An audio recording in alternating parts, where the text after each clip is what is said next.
জেমটো হল এটা ই procurement site যি ধৰণে আমি ফ্লিপকাৰ্ট এমাজনত আমি হেৰি কৰিছিলো এটো গভৰ্নমেণ্ট লেভেলত ই প্ৰকিউৰমেণ্টৰ সাইট জেনেৰেলি আৰু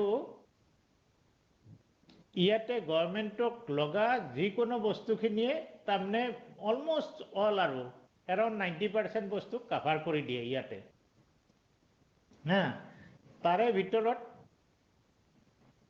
কিবা কিবি নাথাকিলেও আমি তাক ৰিকুৱেষ্ট দি দিব পাৰোঁ যে এই বস্তুকেইটা তাৰমানে হেৰি হৈ আছে আমাৰ লগত তাৰমানে আমাক দৰকাৰী এনেকুৱা এটা কেটাগৰী ইন্ট্ৰডিউচ কৰিব লাগে গতিকে জেমে সেই ধৰণৰ কেটাগৰীটো ইন্ট্ৰডিউচ কৰিবৰ কাৰণে চাই তেওঁলোকে সময় এটা লৈ উঠি তাৰমানে যিমান পাৰে হেৰিটো কৰিবৰ কাৰণে চেষ্টা কৰে এতিয়া হল জেমত আমাৰ দুটা ধৰণৰ কথা আছে first of all NIC related things NIC related things means you are a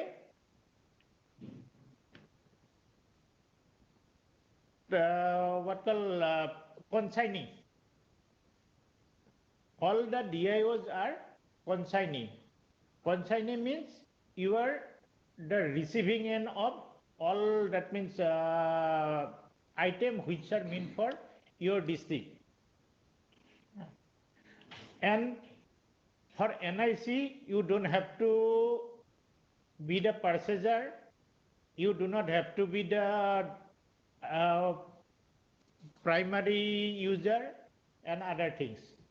So for NIC purpose, you do not require these things. Only thing is that for NIC purpose, you will have to just your user ID, password, other user ID will be created by the SIO ma'am, and after that you will have to set the password, and password means your if your that means account is created by the principal user, then you will be prompted your email address and you will have to give the password. Tamne user ID tour logot amar email to match hoy thake gotike hei karone he display kori die email ID to aru email ID password to di humai jabo lage aru captcha eta thake aru eitu process hokolo rite tamne kamot dorkar hoy তাৰে পিছত তাৰমানে কি কৰিব লাগে বহুবিলাক মই 18 জন মান DIO তাৰমানে মেইন কাম এইটো কৰিছে অৰ্থাৎ তেওঁলোকে তাৰমানে জেমত সোমাই যিখিনি তাৰমানে কনসাইনিৰ কাম আছে 18 জন মান DIO কৰিছে যেতিয়া তাৰমানে AC2 আহিছিল আৰু UPS গৈছিল আচ্ছা তেতিয়া তাৰমানে কি কৰে ডেস্ক বোৰ্ডত যাব লাগে ডেস্ক বোৰ্ডত তাত তাৰমানে হেৰিটো এই যেটো কি তাৰমানে বস্তু পাৰচেজ কৰিছে সেইটো ডিসপ্লে কৰে আৰু সেই ডিসপ্লে কৰিলে সেই ডিসপ্লে কৰা ৰিটুট তাৰমানে নাম্বাৰটোত ক্লিক কৰি দিলে তাত ডিটেইলছ খিনি শো হয় আৰু তাৰ পৰা ইনভয়েসটো ডাউনলোড কৰিব লাগে আৰু ইনভয়েসটো ডাউনলোড কৰি CRAC জেনাৰেট কৰিব লাগে তাতে ভিতৰতে লগালগি কৰি আছে তাতে সেই দুটা জেনাৰেট কৰি সেই কামখিনিয়ে কেৱল আমাৰ NIC related work, DIO related work. এতিয়া DIO related workত বাদেও তাৰমানে আমাৰ এডিশনাল কিছুমান কাম আছে সেইকেইটা হৈছে কি আমি ডিস্ট্ৰিক্ট এডমিনিস্ট্ৰেশন বা ইউজাৰ ডিপাৰ্টমেন্ট কেইটাক তাৰমানে হেল্প কৰিব লগা হয় গতিকে ইউজাৰ ডিপাৰ্টমেন্ট আৰু এডিক হেল্প কৰিবৰ কাৰণে হলে গোটেই প্ৰসেসটোৰ ভিতৰত তাৰমানে সোমাই যাব লাগিব for example onboarding of a department in GEM এটা ডিপাৰ্টমেন্টক কেনে ধৰণৰ জেমত তাৰমানে সোমাই লব লাগে সেই বস্তুটো তাৰমানে হেৰি কৰি লব লাগিব আৰু তাৰ কাৰণে ৰিকুৱাৰ্ড যিখিনি আছে সেই বস্তুখিনি তাৰমানে দিব লাগিব, যেনে আধাৰ কাৰ্ড, মোবাইল নাম্বাৰ, এইখিনি আমাৰ চিন্ময় ভট্টাচাৰ্য ছাৰে আহিছে, গতিকে তেখেতে তাৰমানে ধুনীয়াকৈ হেৰিটো কৰি দিব। গতিকে তাৰমানে অন বৰ্ডিং কেনেকুৱা কৰি কৰা যায় সেই প্ৰচেছটো তাত তেখেতে দেখাইও দিব অনলাইন। আৰু অন বৰ্ডিং কৰাৰ পিছত পাৰ্চেজৰ পৰ্চনলৈকে আহিলে, পাৰ্চেজৰ পৰ্চনতো 3টা ৱেত তাৰমানে পাৰ্চেজ কৰিব পৰা যায়। সেই ৱে 3টা হ'ল, এটা হ'ল ডাইৰেক্ট পাৰ্চেজ, মিনছ আমাৰ DC অফিচত যেনেকুৱা কৰি এইটো লাগিলে বহি কেইটামান লাগিলে, ৰেজিষ্টাৰ বুক ফাইল কেইটামান লাগিলে, এনেকুৱা কৰি এইটো যিখিনি কনে আজিকালি তেওঁলোকে ডিৰেক্টলি একো কিনিব নোৱাৰে, অৰ্ডাৰে আহি গৈছে, গতিকে তাৰমানে কি বুলি কয় থ্ৰু জেম কিনিব দিছে। গতিকে বিল' 25,000 এটা স্লেব আছে, আৰু সেইটো ডাইৰেক্ট পাৰ্চেজ বুলি কোৱা যায়। আৰু 25% to 5 lakhsৰ ভিতৰত L1 কম্পেৰিজন কৰিব লাগে, 3টা হেৰি কম্পেয়াৰ কৰি উঠি তাৰ পৰা তাৰমানে পাৰ্চেজ কৰিব লাগে। প্ৰচেছখিনি তাৰমানে আমি বেলেগ বেলেগকৈ কৈ আছোঁ, থুলমূল আমি এইখিনি কৈছোঁ। আৰু যদি more than 5 lakhs হয়, প্লাছ বেলেগ বেলেগ আইটেম কিনিব লগা হয়, সেই বস্তুখিনি তাৰমানে বিড কৰিব লাগিব, অপেন বিডিং। আমি যেনেকুৱা কৰি বিডিং তাৰমানে DC অফিচে বিড কৰে, ঠিক তেনেকুৱা কৰি অপেন বিডিং কৰিব লাগিব। আৰু অপেন বিডিং প্ৰচেছটোত একদম ষ্টেপ বাই ষ্টেপ ফ'ল' কৰিব লাগে। আৰু সেই ষ্টেপ বাই ষ্টেপ আমি পাৰ সময়ত তাৰমানে লৈ আছোঁ। যেনে 10 দিনৰ সময়ত ভিতৰত তাৰমানে সময় দিব লাগে। তাৰে পিছত প্ৰথমে টেকনিকেল বিড খুলিব লাগিব, খোলাৰ পিছতহে তাতে টেকনিকেলি কোৱালিফাইড হেৰিকেইটাৰহে তাৰমানে ফাইনেন্সিয়েল বিড খুলিব লাগিব। সেইখিনি ইয়াতো আছে, জেমতো আছে। সেই প্ৰচিডিঅ'ৰটো মানি উঠি গোটেইখিনি তাৰমানে কাম কৰিব পাৰিব লাগিব।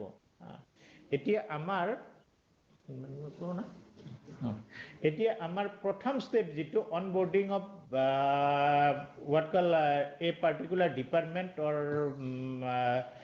an agency, it will be taken by our Chinmay Bhattacharya. So I request him to do these things. আমি এইটো কাম নাই ন আছে দেখাই দিলে কি মই দেখাম পিছত। না তুমি সেইটোত ল'বা না? মই লৈ পিছত মোৰ লৈ লোৱা।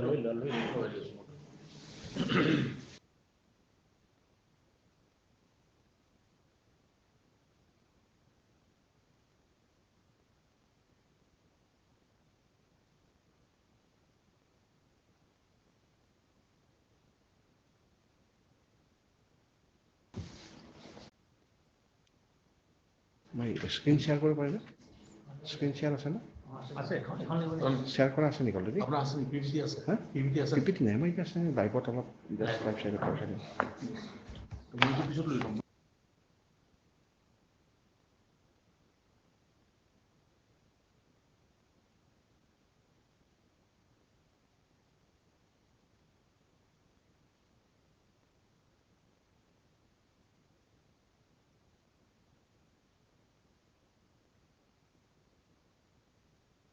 এক্সটাৰ্নেল মাছটো এইটো ল'ব পাৰিম এইটো?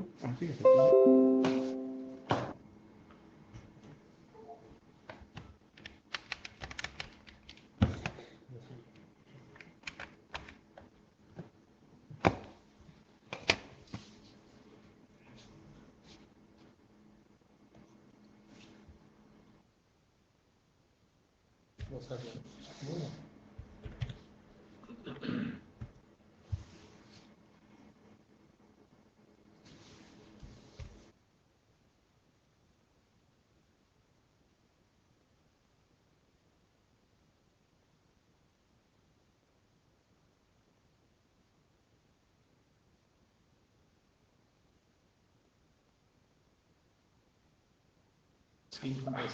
Good morning everyone. And today I think this is my first interaction with all the DIOs. Even though I'm becoming familiar day by day, I'm becoming familiar with the names of all the JOs because I had spent my maximum time in Meghalaya, and I got recently transferred to Assam. I have been personally in touch with a few of them because they have personally taken pains to call me for some network-related issues. So, otherwise, I'm slowly becoming familiar with the names of all the DIOs. Just excuse me because if I don't, I would not address anyone personally, but, good morning to everyone. Now, this GEM thing, I will, yeah, have you seen the screen that I have shared with you? Yes, sir. Yes, sir. Okay, fine. Uh, See, I will talk from a perspective where, you will be the resource person to guide the user departments who approaches you, right? Because your problem is you will have, from NIC perspective, most of you have been, delegated a consignee role. I don't think all of them have been delegated consignee role for procurement from NIC side. But some of you have already been delegated the role of consignee. You have been registered, onboarded as a consignee within NIC itself. And it is likely that you will not be participating in any of the buying activities. But, when the user department approaches, because Assam government has already onboarded itself on GEM. Onboarding means, see, I'll tell you, GEM has started signing MOUs with state governments. So that state governments also onboard on GEM and they do the procurement through GEM. And since Assam government is one of them who has signed MOU, that means all the Assam government, whether it is a department, administrative department at secretariat level or directorate office at the state headquarters, or district offices also of the department, of the directorates, like whether it is agriculture director, they have district agriculture offices. They have horticulture director, they have district horticultural officers. Industry department, they have district industry officers, and all those things are there. So these department offices at the district level and subsidiary organizations, they also will have to do procurement through GEM.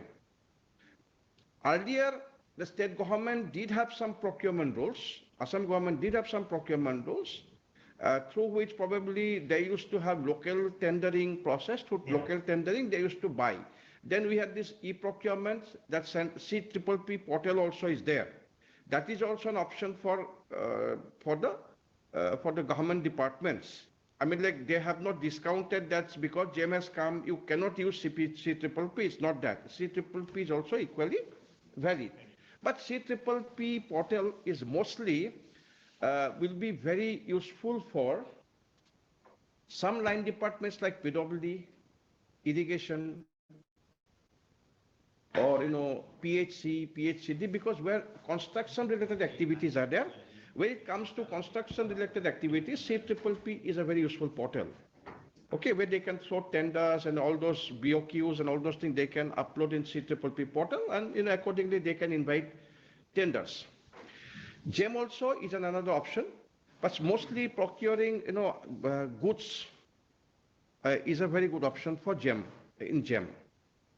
Is it clear to you? Is it clear? Means what I'm trying to say is that CPPP as well as GEM both are options in front of the state government department offices at the district level. Now, onboarding a department, normally what happens in NIC, our structure is very clear. We have a state office, we have a district office. State office is the procuring agency, and district offices will be mostly having consignee role. They will receive the consignments. But at for state government offices, district level officers also have purchase power. They also procure items from time to time, right? So for you, when the district officers approaches you, then you have to guide them, right? For guiding them from the beginning, from onboarding process. Now, some of the directorates who are smart, directorates, mean I'm talking about state headquarter level, they might have already onboarded some of the department. I'm not saying all. A few of them might have onboarded themselves at state headquarter level, directorate level, and they also might have onboarded a few of the district level officers. That is quite possible. I'm not sure how to what level it has been done. I'm not sure about it, but I am hoping that some of them might have already been onboarded in GEM. Now, when you onboard in GEM, you look at the screen. There's an option for sign up. And now government departments are only buyer department. They are not seller department, so they will register as a buyer. Now you need to know three things for a buyer department to onboard.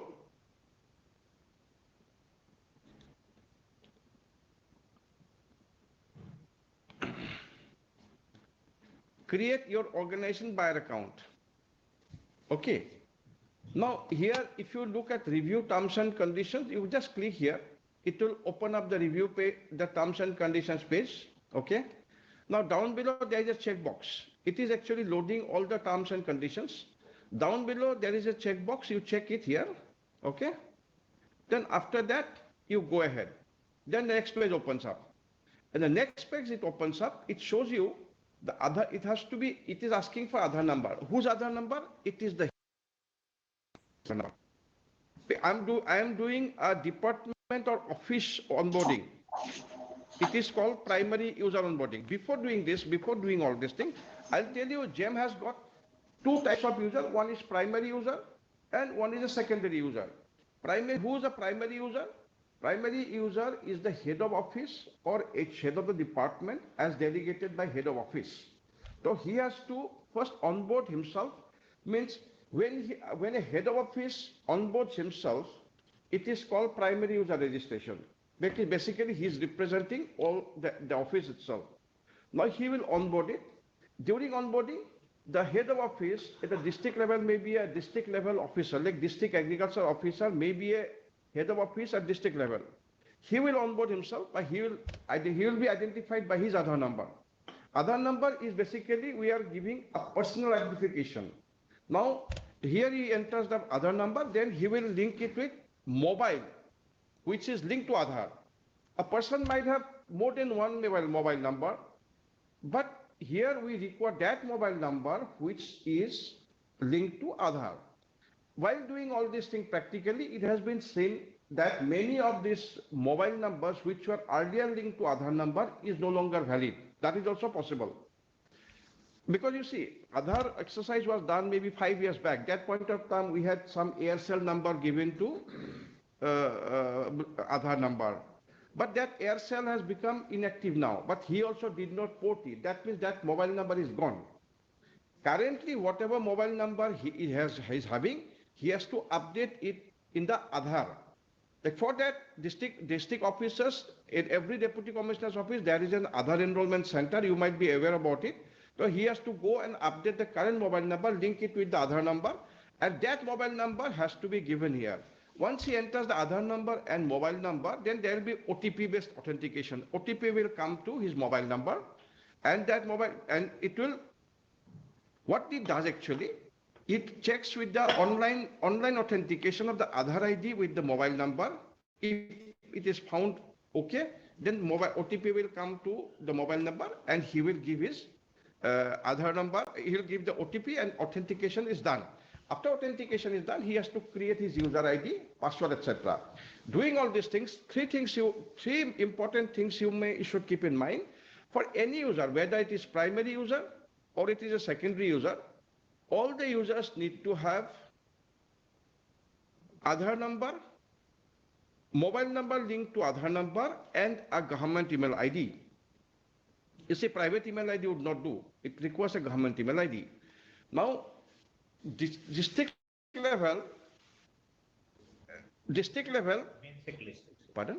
This is the main checklist for. Yeah, main checklist. These three things are the checklist actually. Every user, when they approach you, you have to find out whether they have a government email ID or not. And supposing an office has got only one government email ID, that government email ID will not be enough. that may be utilized for primary user, but secondary user also will require.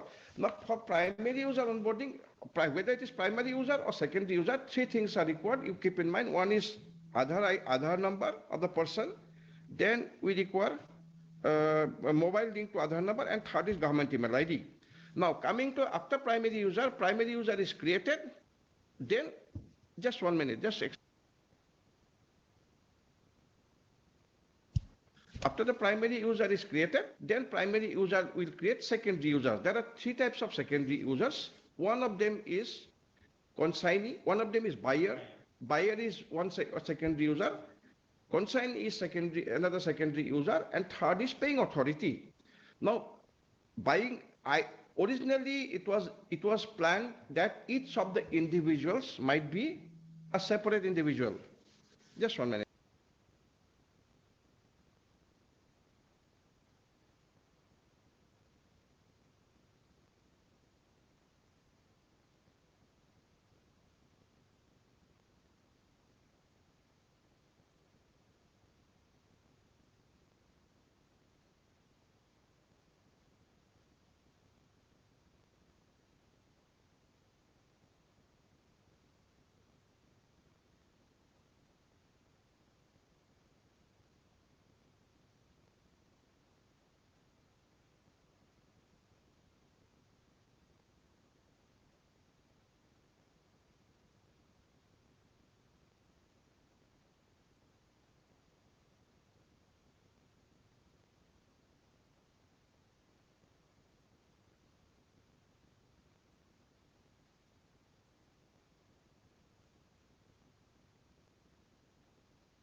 Sorry.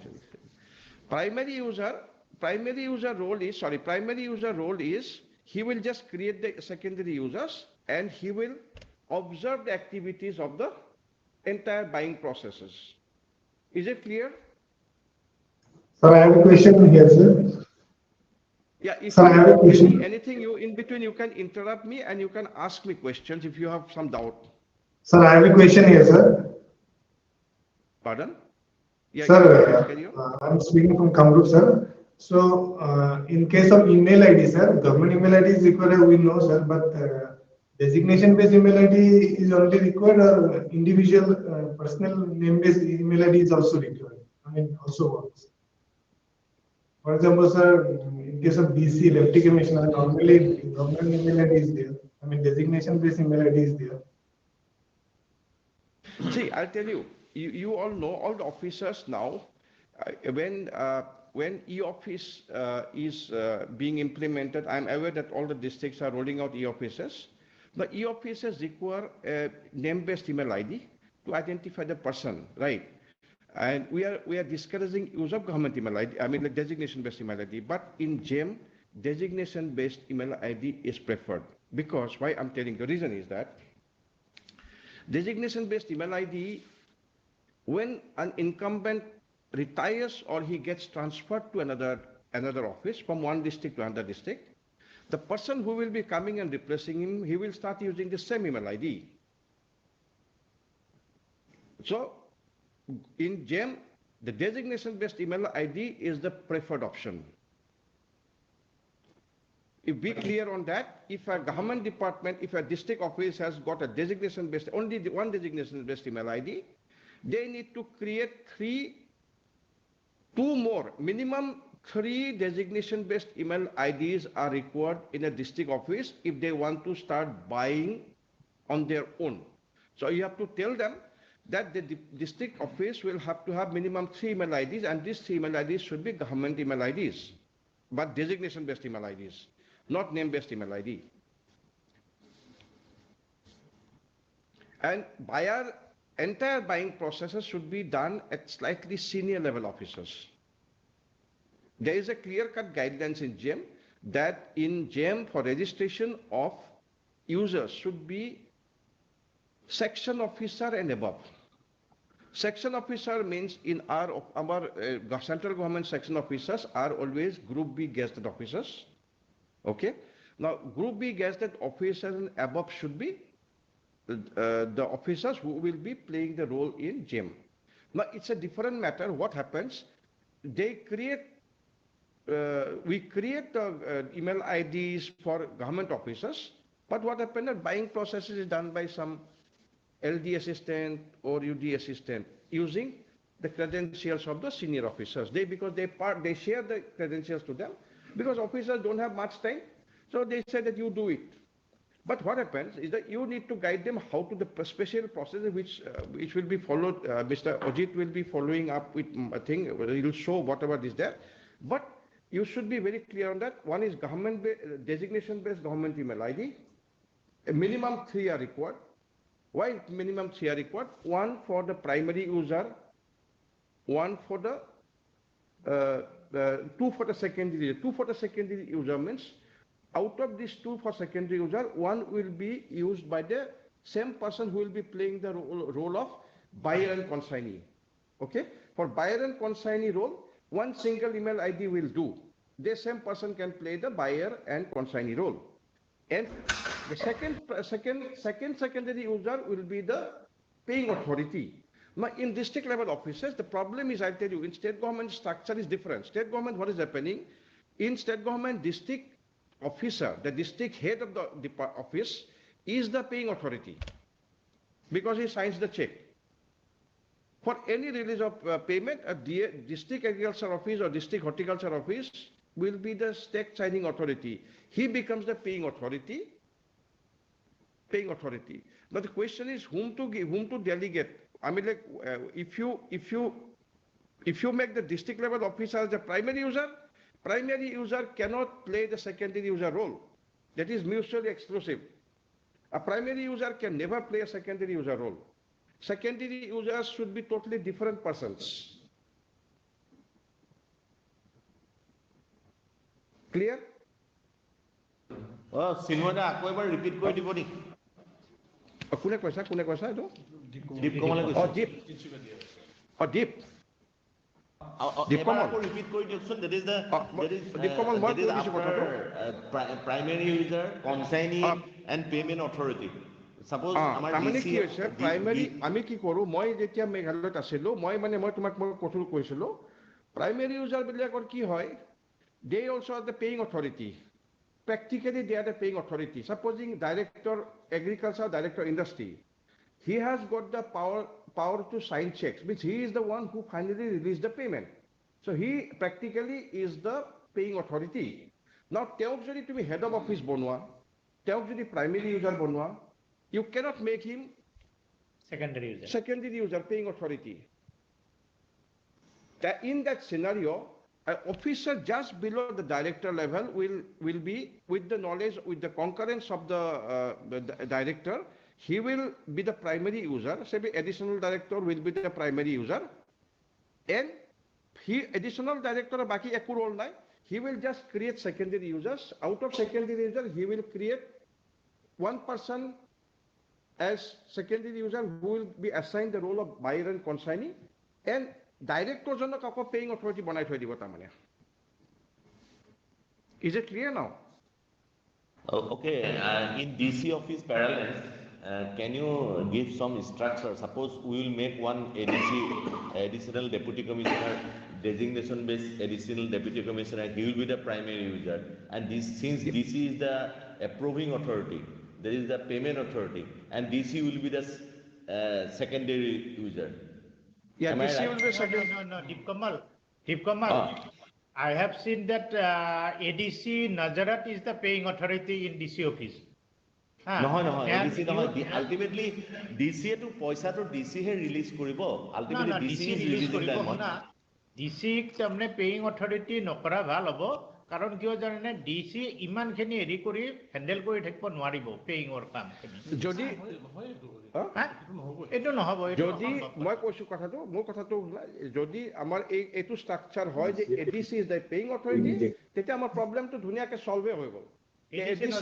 ADC Nazarat will be the paying authority. Then DC can play the role of a primary user, and DC বাকি বেলেগ এজন ADC কি কৰিব, তেওঁ বায়াৰ কনচাইনি roll দিব বায়াৰ কনচাইনি এটা কথা মনত ৰাখিলে হ'ল এটা ডিপাৰ্টমেণ্টত দে কেন হেভ মাল্টিপল বায়াৰ কনচাইনি তিনিটাত এডিচি আছে তিনিজনকে বায়াৰ কনচাইনি ৰোল ক্ৰিয়েট কৰি দিব পাৰে তাৰমানে কিহৰ কাৰণে মই কৈছোঁ না আৰু এটা কাম কৰিব পাৰা শুনা এই নাজিৰ যিটো আছে না নজৰতৰ যিখিনি আছে নাজিৰে সাধাৰণতে পাৰ্চেজৰ কামবিলাক চব কৰে গতিকে নাজিৰজন আৰু পাৰ্মানেণ্টলি তাতে থাকে এডিচি বা ইএচি টিএচি এইখিনি তাৰমানে 1 বছৰ 6 মাহৰ মূৰত ট্ৰেন্সফাৰ হৈ গুচি যায় এনেকুৱা ধৰণৰ গতিকে আকৌ কৰি থাকিব লাগে গতিকে বায়াৰ টু পাৰ্মানেণ্ট ষ্টাফ এজন হ'লে ভাল a permanent staff which is that Nazir can play the role of buyer. এজন নাজিৰ সাপোজিং নাজিৰৰ জায়গাত নাজিৰে যদি বাইঙৰ পুটে প্ৰচেছটোত ইনভলভ থাকে নাজিৰ should be made the buyer he can also play the role of consignee. I am talking about in DC office the structure is slightly different. Maybe in another district office the structure will be slightly different. Why কথা কৈছো যদি district অফিসত ADC কি call ADC নাজিৰ ন ADC নাজিৰত যদি paying authority হয় তেতিয়ালে প্ৰবলেমটো কোনো প্ৰবলেম নাই সলভ নাজিৰক বাইং আৰু কনসাইনি ৰোল দিলে হ'ল আৰু এডিসি নাজিৰতক দিলে paying authority role DC will be the primary user কিন্তু মই জেনেৰেলি কৈছো বাকি ডিস্ট্ৰিক্ট অফিস বিলাকৰ যেটো ষ্ট্ৰাকচাৰ আছে সেই ষ্ট্ৰাকচাৰটো মানে সেই ষ্ট্ৰাকচাৰটো হৈছে কি কয় সেই ষ্ট্ৰাকচাৰ স্লাইটলি ডিফাৰেণ্ট হ'ব পাৰে তাৰমানে সেইটো কথা মই কৈছো তাৰমানে আচ্ছা এতিয়া যদি আমাৰ ডিসি বা কোনোবা বদলি হৈ যায় প্ৰাইমাৰী ইউজাৰ যদি বদলি হৈ যায় যেহেতু তেওঁ আধাৰ নাম্বাৰতহে মানে লিংক হৈ আছে তেওঁক কেনেকৈ চেঞ্জ কৰিব পৰা যাব এই বস্তু চেঞ্জ কৰিব পৰা যাব নে নাযায় কোনটো প্ৰাইমাৰী ইউজাৰত হয় প্ৰাইমাৰী ইউজাৰ চেঞ্জ কৰাৰ কাৰণে প্ৰাইমাৰী ইউজাৰটো যেতিয়া ক্ৰিয়েট হোৱাৰ পিছত যেতিয়া প্ৰাইমাৰী ইউজাৰ লগইন হয় লগইনত বাওঁফালে এখন মেনু থাকে ঠিক আছে সেই মেনুখনৰ একদম তলৰ মানুহখনৰ তলত সাপোজিং মোৰ নাম Chinmoy Bhattacharya I am the primary user ঠিক আছে মই কালিলৈ এইটো অফিচৰ পৰা ট্ৰান্সফাৰ বেলেগত গ'লো মোৰ জায়গাত যিজন আহিব তাতে একদম তলত এটা অপশ্যন থাকে নট চিন্ময় বুলি ঠিক আছে নট চিন্ময় ক্লিক কৰিলে কি হ'ব এখন উইন্ডো খোল খাব সেই উইন্ডো খোল খালে তাতে মোৰ যিজন ৰিপ্লেচমেণ্ট আহিব তেওঁৰ আধাৰ নাম্বাৰ দি তেওঁৰ মোবাইল নাম্বাৰ দিয়াৰ লগে লগে I will be replaced by the new person. সেই অপশনটো আছে নতুনজনৰ তাতে কি হ'ব যেতিয়া আমি সেই কৰিব তাৰ লিংক এটা পঠাই দিব সেই লিংকত তেওঁ আধাৰ নাম্বাৰৰ ভেৰিফাই কৰিলে তেওঁ অটোমেটিক্যালি হি উইল সাবস্টিটিউট মি সেইটো টেনশ্যন ল'ব নালাগে সেই অপশনটো প্ৰাইমাৰী ইউজাৰে লগইন কৰাৰ পিছত লেফ্ট সাইডত এখন মেনু আহে মেনু একদম লাষ্ট বাট ওৱান একদম তলৰ পৰা second last to top second last from the bottom সেইটো অপশন আছে তাতে নট চিন্ময় বুলি আহিব নট চিন্ময় বুলি কোৱাৰ লগে তাতে ক্লিক কৰাৰ লগে লগে এই এটা লিংক মানে কৰিব লিংক এটা প্ৰথম লিংকটো এক্টিভেট কৰি দে গোটেই মই মানে I will be replaced by the next person মানে তেওঁ ট্ৰান্সফাৰ হোৱাৰ আগতে চাৰ্জটো হেণ্ডঅভাৰ কৰাৰ আগতে তেওঁ এইটো কামো কৰি যাব লাগিব হেণ্ডঅভাৰ কৰিব লাগিব শুনা তাৰমানে হেৰিটো হ'ব কি হ'ব যিদিনাখনে ট্ৰান্সফাৰ তাৰমানে চাৰ্জ হেণ্ডঅভাৰ কৰিব নহয় যেনেকুৱা কৰি বাকি অন্যবিলাকৰ পাছৱৰ্ড দিয়া যায় ঠিক তেনেদৰে ট্ৰান্সফাৰ হ'বৰ দিনাখনো এই পৰ্চনটো ডিআইঅ মনত ৰখা ভাল হ'ব আৰু তেওঁলোকক জনাই দিলে হ'ল ছাৰ বোলে হেৰি জেমৰ হেৰিটো ট্ৰান্সফাৰ কৰি দিয়ক তেতিয়া তেখেতে জেমৰ হেৰিটো খুলি ল'ব খুলি লৈ ট্ৰান্সফাৰ কৰি দিব এই প্ৰচেছটো আছেই গতিকে সকলে মনত ৰখা ভাল হ'ব যেনেকে ইমেইল অফিচিয়েল ডেজিগনেশ্যন বেছ ইমেইল আইডি পাছৱৰ্ড হেণ্ডঅভাৰ কৰা হ'ব নতুন মোবাইল নাম্বাৰ অফ দ্য নতুন পাৰ্চনৰ মানে মেপিং হ'ব সেই সিমিলাৰলি জেমটো ৰিপ্লেচমেণ্টটো কৰা দৰকাৰ সেইকাৰণে এটা জেনেৰিক গাইডলাইনছ এটা ডিস্ট্রিক্ট অফিস বিলাকক দি দিয়া ভাল দি দিলে কি হ'ব তেতিয়া তেওঁলোকে সেই বস্তুটো মনত ৰাখিব আৰু এইটো ইম্পৰ্টেণ্ট বস্তু নতুন অফিচাৰ যোনে আহিব যেতিয়া চাৰ্জ হেণ্ডঅভাৰ টেক অভাৰ হ'ব সেইখিনি মতে এই গোটেইখিনি ইমেইল আইডিৰ লগতে জেমৰ প্ৰচেছটো নতুন মানে প্ৰাইমাৰী ইউজাৰজনৰ নতুনকৈ ইনটাক্ট কৰিব লাগিব এই বস্তুটো মনত ৰাখিলে হ'ল তাৰমানে ঠিক আছে আৰু এটা মই বস্তু লগত কৈ দিছোঁ ৰিগাৰ্ডিং ইমেইলৰ লগত মই বহুত দিন জড়িত হৈ আছিলোঁ সেইকাৰণে মই অকণমান এটা ইণ্টাৰেক্ট কৰি দিছোঁ আমি এজ পাৰ নিউ তাৰমানে হেৰি ইমেইল পলিচি আমি ছাবচিডিয়াৰী অৰ্গেনাইজেশ্যনবিলাকক আমি হেৰিটো দিব নোৱাৰোঁ ইমেইলটো দিব নোৱাৰোঁ কিছুমান আছে কি ইউনিভাৰ্চিটিক দিব নোৱাৰোঁ কলেজবিলাকক দিব নোৱাৰোঁ আৰু যিবিলাক বোৰ্ড আছে এনেকুৱা বোৰ্ড বা কাউন্সিল এনেকুৱা ধৰণৰ হেৰিটো ইমেইলটো দিব নোৱাৰোঁ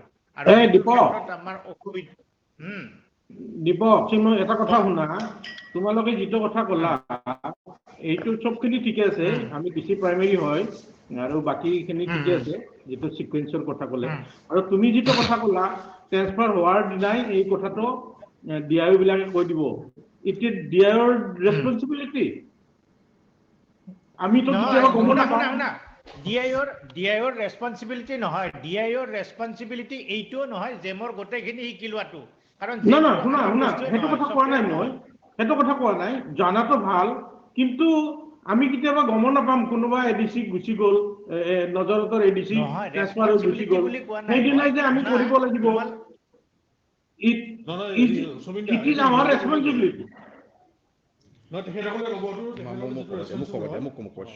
সবিন এটা কথা কওঁ তোমাৰ প্ৰশ্নটো ভ্যালিড প্ৰশ্ন ঠিক আছে এইটো একচুয়ালি ডিআইঅৰ ৰেছপন্সিবিলিটি নহয় উই আন্ডাৰষ্টেণ্ড আমি তোমালোকক ট্ৰেইনিং দিয়াৰ পাৰপাছটোৱে যে তোমালোকে সিহঁতৰ ৰেছপন্সিবিলিটি ল'ব নালাগে তোমালোকৰ কাৰণে হৈছে হাতে যেতিয়া এপ্ৰোচ কৰিব তেতিয়া তোমালোকে গাইড কৰিব লাগে যে এইটো এনেকৈ কৰিব এইটোৱে পাছ বা তাতকৈ বেছি নহয় নাম্বাৰ 1 নাম্বাৰ 2 তোমালোকে এটা গাইডলাইন্স দৰকাৰ হ'লে আমি বনাই দিম এই গাইডলাইন্সটো এবাৰ ডিষ্ট্ৰিক্ট অফিচবিলাকৰ ইমেইল আইডিত তোমালোকে চাৰ্কুলেট কৰি দিবা যে জেমৰ কাৰণে আপোনালোকে যদি অনবোৰ্ড কৰাৰ পিছত এই বস্তু আজি নহয় পিছলৈ সিহঁতক এইটো সেন্সিটাইজ কৰি দিব যে এইটো আপোনালোকৰ কাম এইটো আপোনালোকে এইখিনি ইমেইল হেণ্ডঅভাৰ টেকঅভাৰৰ ইমেইলৰ হেণ্ডঅভাৰ টেকঅভাৰৰ লগতে জেমৰ ইউজাৰ আইডি হেণ্ডঅভাৰ টেকঅভাৰটো আপোনালোকে কৰি লোৱাটো দৰকাৰ এইটো তোমালোকে কৰি দিলে কি তোমালোক you'll be on the safe side যে আমি অলৰেডি আপোনালোকক কৈছোঁ হয়তো তাৰ ভিতৰত 20টা ডিষ্ট্ৰিক্ট অফিচৰ 2টাই কৰিব পাৰে বাকি 18টাই নকৰিব পাৰে নকৰিলে মই ক'ব পাৰোঁ আমি আগতে আপোনালোকক মেইল দিছোঁ আপোনালোকে চাওক সেই মেইল মতে কৰক আচ্ছা আৰু এটা কথা হৈছে কি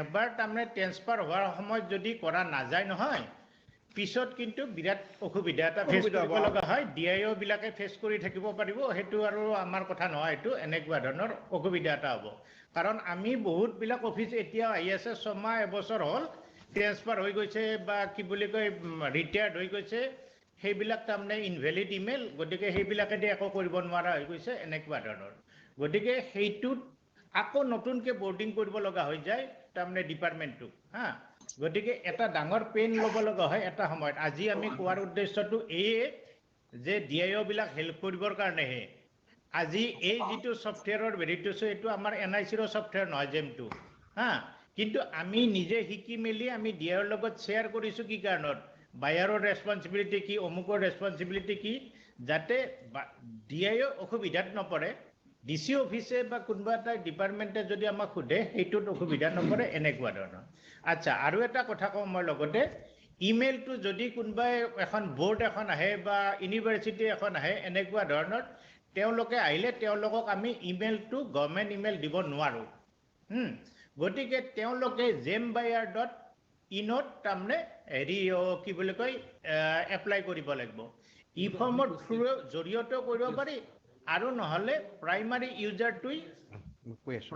ইউজাৰটোই তাৰমানে তাত অনবোৰ্ডিঙৰ কৰাৰ সময়ত হেৰি কৰিবৰ কাৰণে লাগিব কিন্তু গভৰ্ণমেণ্ট ডিপাৰ্টমেণ্ট যিকেইটা আছে নহয় সেইকেইটাৰ অল এমপ্লয়বিলাক গভৰ্ণমেণ্ট এমপ্লয় তেওঁলোকে গভৰ্ণমেণ্ট ইমেইল আইডি পাব যেনে assam.gov.in পাই যাব গতিকে সেইটো অসুবিধা নাই কিন্তু এই প্ৰাইভেট অৰ্গানাইজেশ্যনবিলাকে অসুবিধা কৰে দীপক তুমি যিটো কথা ক'লা এডুকেশ্যনেল ইনষ্টিটিউচন বা এনেকুৱা ধৰক এজেন্সি টাইপৰ তেওঁলোকৰ একচুয়ালি আমি হেৰি তেওঁলোকৰ ইউজাৰ গভৰ্ণমেণ্ট ইউজাৰ দিব নোৱাৰি ন নোৱাৰিলে তেওঁলোকৰ প্ৰাইমাৰী ইউজাৰটো কেনেকৈ বনাব কি বনাব প্ৰাইমেৰী সিহঁতৰ primary government email ID gembuyer.in সিহঁতৰ ইমেইল আইডি ক্ৰিয়েট কৰিব লাগিব ঠিক আছে তাতে প্ৰাইমাৰী হওক ছেকেণ্ডাৰী হওক গোটেইবিলাকৰ gembuyer.in ইমেইল আইডিটো ক্ৰিয়েট কৰিব লাগিব তাৰে ভিতৰত তেওঁলোকে মিনিমাম 3টা আগতে কৈছোঁ এটা প্ৰাইমেৰী ইউজাৰৰ কাৰণে বাকী 2জন ছেকেণ্ডাৰী ইউজাৰৰ কাৰণে যদি বেছি ইমেইল আইডি বনে আৰু ভাল কথা তো প্ৰাইমেৰী ইউজাৰজনে যেতিয়া অনবোৰ্ড কৰিব তেতিয়া এইকেইটা বস্তু লাগিব এটা আধাৰ নাম্বাৰ লাগিব তাৰপিছত মোবাইল নাম্বাৰ লাগিব এতিয়া মই জাষ্ট এটা চিম্পল চেম্পল এটা তোমাক দেখাই দিওঁ মই মানে এইটো মোৰ নিজৰ আধাৰ নাম্বাৰটো দিছোঁ মোবাইল নাম্বাৰটো দিছোঁ তাৰপিছত আমি জাষ্ট অলপ সময় দেখাম ভেৰিফাই আধাৰ জেমৰ প্ৰব্লেমটো কি বহুত মানে বাৰে বাৰে সোনকালে ভালকৈ এই নকৰিলে এতিয়া OTP আহিলে চোৱা এতিয়া OTPটো আহিলে মই দেখাই দিম প্ৰচেছটো কেনেকুৱা এইটো প্ৰাইমেৰী ইউজাৰ অনবোৰ্ডিং দেই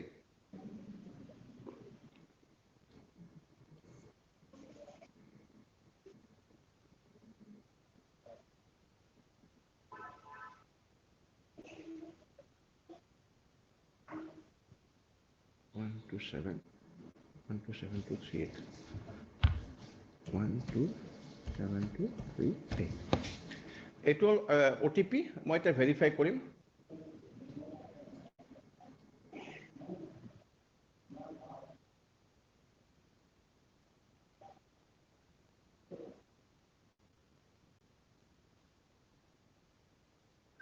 অটোমেটিক্যালি মোৰ ডাটাখিনি তাহাঁতে কি কৰে আধাৰ ডাটাবেছৰ পৰা পুল কৰিব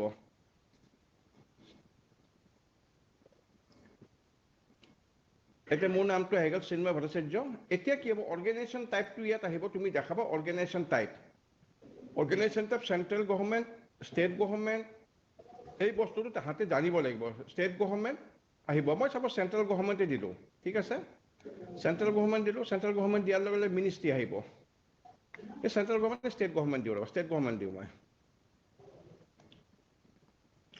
ষ্টেট গভৰ্ণমেণ্ট দিয়াৰ লগে লগে ইয়াতে ষ্টেট আহিব ষ্টেটত ধৰা আমি আসাম দিলোঁ আসাম দিয়াৰ লগে ডিপাৰ্টমেণ্ট আমি ধৰা ডিপাৰ্টমেণ্টবিলাক শ্ব' কৰিব ইয়াতে ঠিক আছে ডিপাৰ্টমেণ্ট অফ বৰ্ডাৰ কেতিয়াবা কি হয় এই কমপ্লিট ডিপাৰ্টমেণ্ট লিষ্টখন ইয়াত আছে ইয়াত মোটামুটি কমপ্লিট ডিপাৰ্টমেণ্ট লিষ্ট আসাম গভৰ্ণমেণ্টে তাহাঁতক দিছে সেইমতে ডিপাৰ্টমেণ্ট লিষ্টখন জেমে অলৰেডি ইহঁতৰ ডাটাবেছত দি দিছে এডুকেশ্যন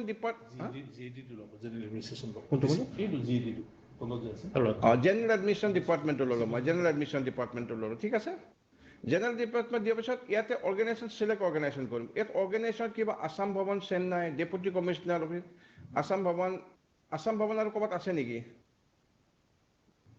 নাই অকল আসাম ভৱন চেন্নাই আছে ঠিক আছে কিন্তু আমি যদি আসাম ভৱন দিল্লী বিচাৰোঁ আসাম ভৱন দিল্লীটো ইয়াত নাই আমি নিজৰ ফালৰ পৰা এণ্ট্ৰি কৰিব নোৱাৰোঁ we have to take from this list only গতিকে আসাম ভৱন দিল্লীটো যদি আমি এড কৰিব লাগে কাৰণ আসাম ভৱন দিল্লী ইয়াত নাই শ্ব' কৰা নাই অকল আসাম ভৱন চেন্নাই আছে তেতিয়া কি কৰিলোঁ আসাম ভৱন যেতিয়া অৰ্গেনাইজেশ্যনটো নাথাকে তেতিয়া তাৰ অপশ্যন এটা মই দিছোঁ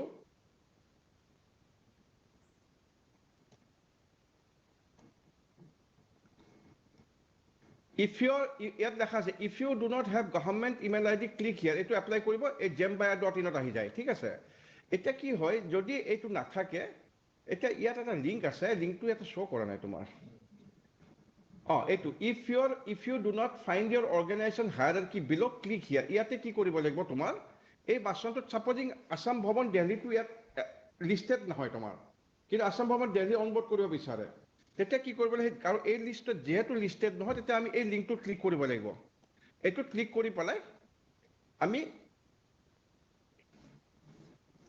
আকৌ লগ আউট হৈ গ'ল এক মিনিট ৰ'বা মানে কেইটামান নাই এইটো নতুনকৈ আকৌ সেই বাইঙত গুচি গ'ল তোমাৰ এইটো বস্তুটো এক মিনিট ৰ'বা দেই এইটো জেমত এইটো অলপ প্ৰব্লেম আছে বহুত টাইম কনজিউমিং হয় কেতিয়াবা সি লগ আউট হৈ যায় তোমাৰ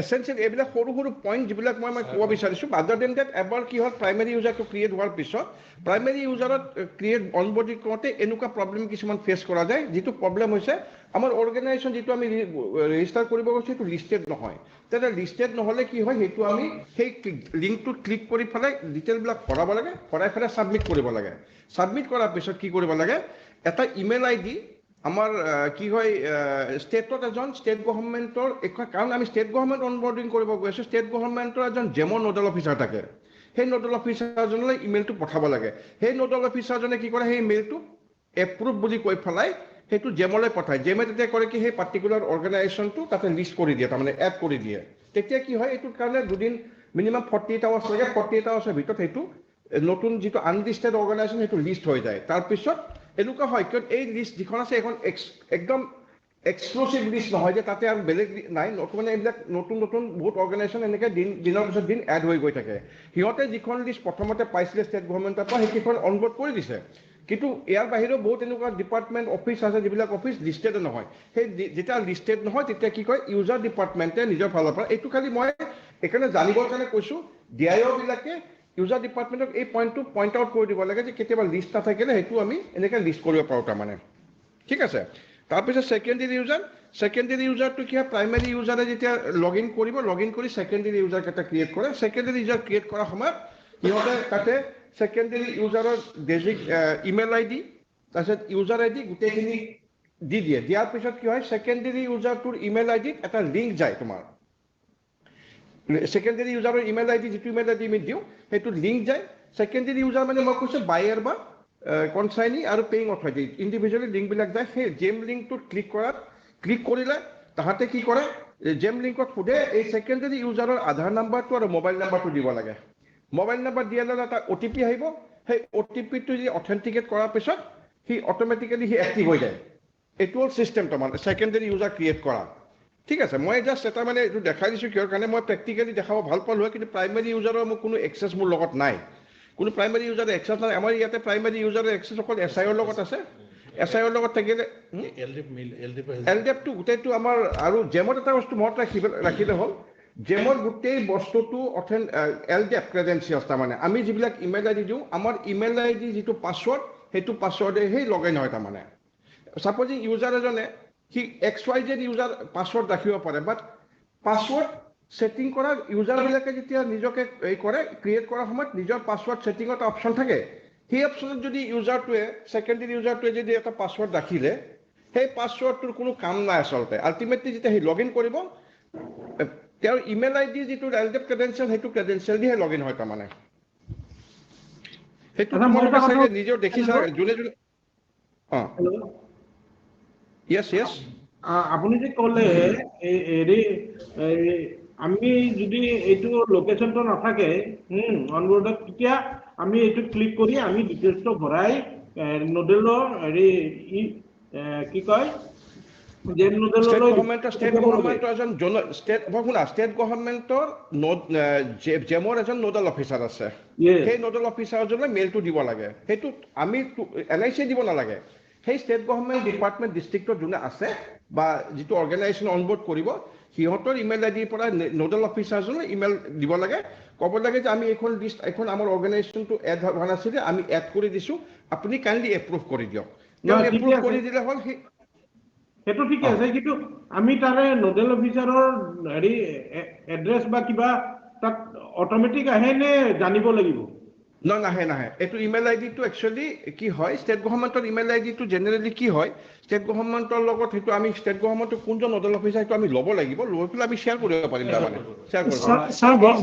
বৰপেটা পৰা কৈছিলোঁ ছাৰ। ছাৰ নোডেল অফিচাৰৰ নাম্বাৰটো আমি নহয় ছাৰ, বাণী ছাৰ। কোৱা ছাৰ, আমি নোডেল অফিচাৰৰ নাম্বাৰটো কালেক্ট কৰিছিলোঁ আচলতে। আমি তেনেদৰে প্ৰাইমাৰী ইউজাৰ ক্ৰিয়েট কৰিছিলোঁ। আমাৰ আচলতে অৰ্গেনাইজেশ্যনটো লিষ্টিং হৈ থকা নাছিলে। দিলীপ বৰা বুলি কোনোবা এজন আছে, দিলীপ বৰা, সঞ্জীৱ অধিকাৰী। দিলীপ বৰা, সঞ্জীৱ অধিকাৰী হৈছে জেমৰ facilitator. Sanjeev Adhikari GeM facilitator for north east. তেওঁ গোটেই নৰ্থ ইষ্টৰ জেমৰ তাৰমানে কি হয়, মই এইটো কথা ক্লিয়াৰলি কৈ দিছোঁ। সঞ্জীৱ, যেতিয়া আমি এই এপ্ৰুভেলৰ কাৰণে ষ্টেটৰ যিজন ষ্টেট গভৰ্ণমেণ্টৰ নোডেল অফিচাৰজনলৈ মেইল পঠাম, CCত সঞ্জীৱ অধিকাৰীকো ৰাখিলে হ'ল। CCত সঞ্জীৱ অধিকাৰীক ৰাখি সঞ্জীৱ অধিকাৰীক ৰিকুৱেষ্ট কৰিলে হ'ল যে GeM facilitator may kindly take it up with the help desk to list the organisation.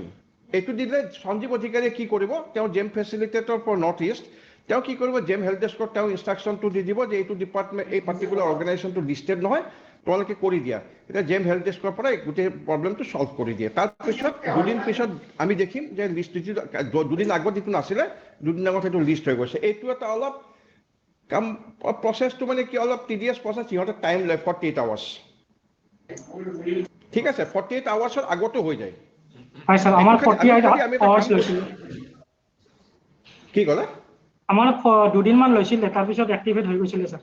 Listing হৈ গৈছিলে পিছত ডিস্টেন্স হৈছে আচলতে কি মেইন ইউজাৰ ডিপাৰ্টমেণ্টটো হৈছে মেইন ডিপাৰ্টমেণ্টটো জিএডিৰ পৰা আমাৰ এই মেইলটোৰ কাৰণে কনফাৰ্মেশ্যন এটা যাব লাগে আৰু কনফাৰ্মেশ্যন যদি নাযায় এদিন বা দুদিন থাকে তেতিয়া সিহঁতে কিবা এটা তাৰমানে ইনফৰমেশ্যন দি সুধি লয় ডিপাৰ্টমেণ্টৰ পৰা আচ্ছা যে এইটো কনভাৰ্ট কৰিব পাৰোঁ নেকি আৰু তেতিয়া তেওঁলোকে ইয়েছ বুলি কৈয়ে দিয়ে সাধাৰণতে এইটো প্ৰচেছ কিন্তু জিএডিৰ লগতো যোগাযোগ কৰি থাকিব লাগে যাতে তেওঁলোকে মেইলটো পুছ কৰি দিয়ে না আমি এটা কাম কৰিম আমি জেমৰ যিজন ষ্টেট গভৰ্ণমেণ্টৰ নোডেল অফিচাৰৰ যিটো ইমেইল আইডি আছে যোনে নাথাকক সেই ইমেইল আইডিটো লৈ আমি কালেক্ট কৰি পেলাই আমি শ্বেয়াৰ কৰি দিম ডিষ্ট্ৰিক্টত 1 নম্বৰ আচ্ছা ঠিক আছে মই এতিয়া ক্লোজ কৰিছোঁ কাৰণ মানে আমাৰ কি হ'ল ইয়াত প্ৰচেছ বাকী অডিটে এইটা খাব ব্ৰিডিং প্ৰচেছ বা যিটো বাইং প্ৰচেছটো বুজাই দিব মানে বেচিকেলি মোৰ কথা ক'বলগীয়া যে প্ৰাইমেৰী ইউজাৰটো ক্ৰিয়েট কৰি এইটো অনবোৰ্ডিং এইটো মানে ডিপাৰ্টমেণ্ট অফিচটো অনবোৰ্ডিং হ'ল নম্বৰ 1 আৰু নম্বৰ 2 হৈছে প্ৰাইমেৰী ইউজাৰ অনবোৰ্ড হোৱাৰ পিছত ছেকেণ্ডেৰী ইউজাৰ মিনিমাম 2টা ক্ৰিয়েট কৰিব আৰু তাৰপিছত বাইং প্ৰচেছটো আৰম্ভ হ'ব এতিয়া বাইং প্ৰচেছৰ কাৰণে মই অজিতলৈ মাইকটো হেণ্ড অভাৰ কৰিছোঁ অজিতে will show you all these things hello hello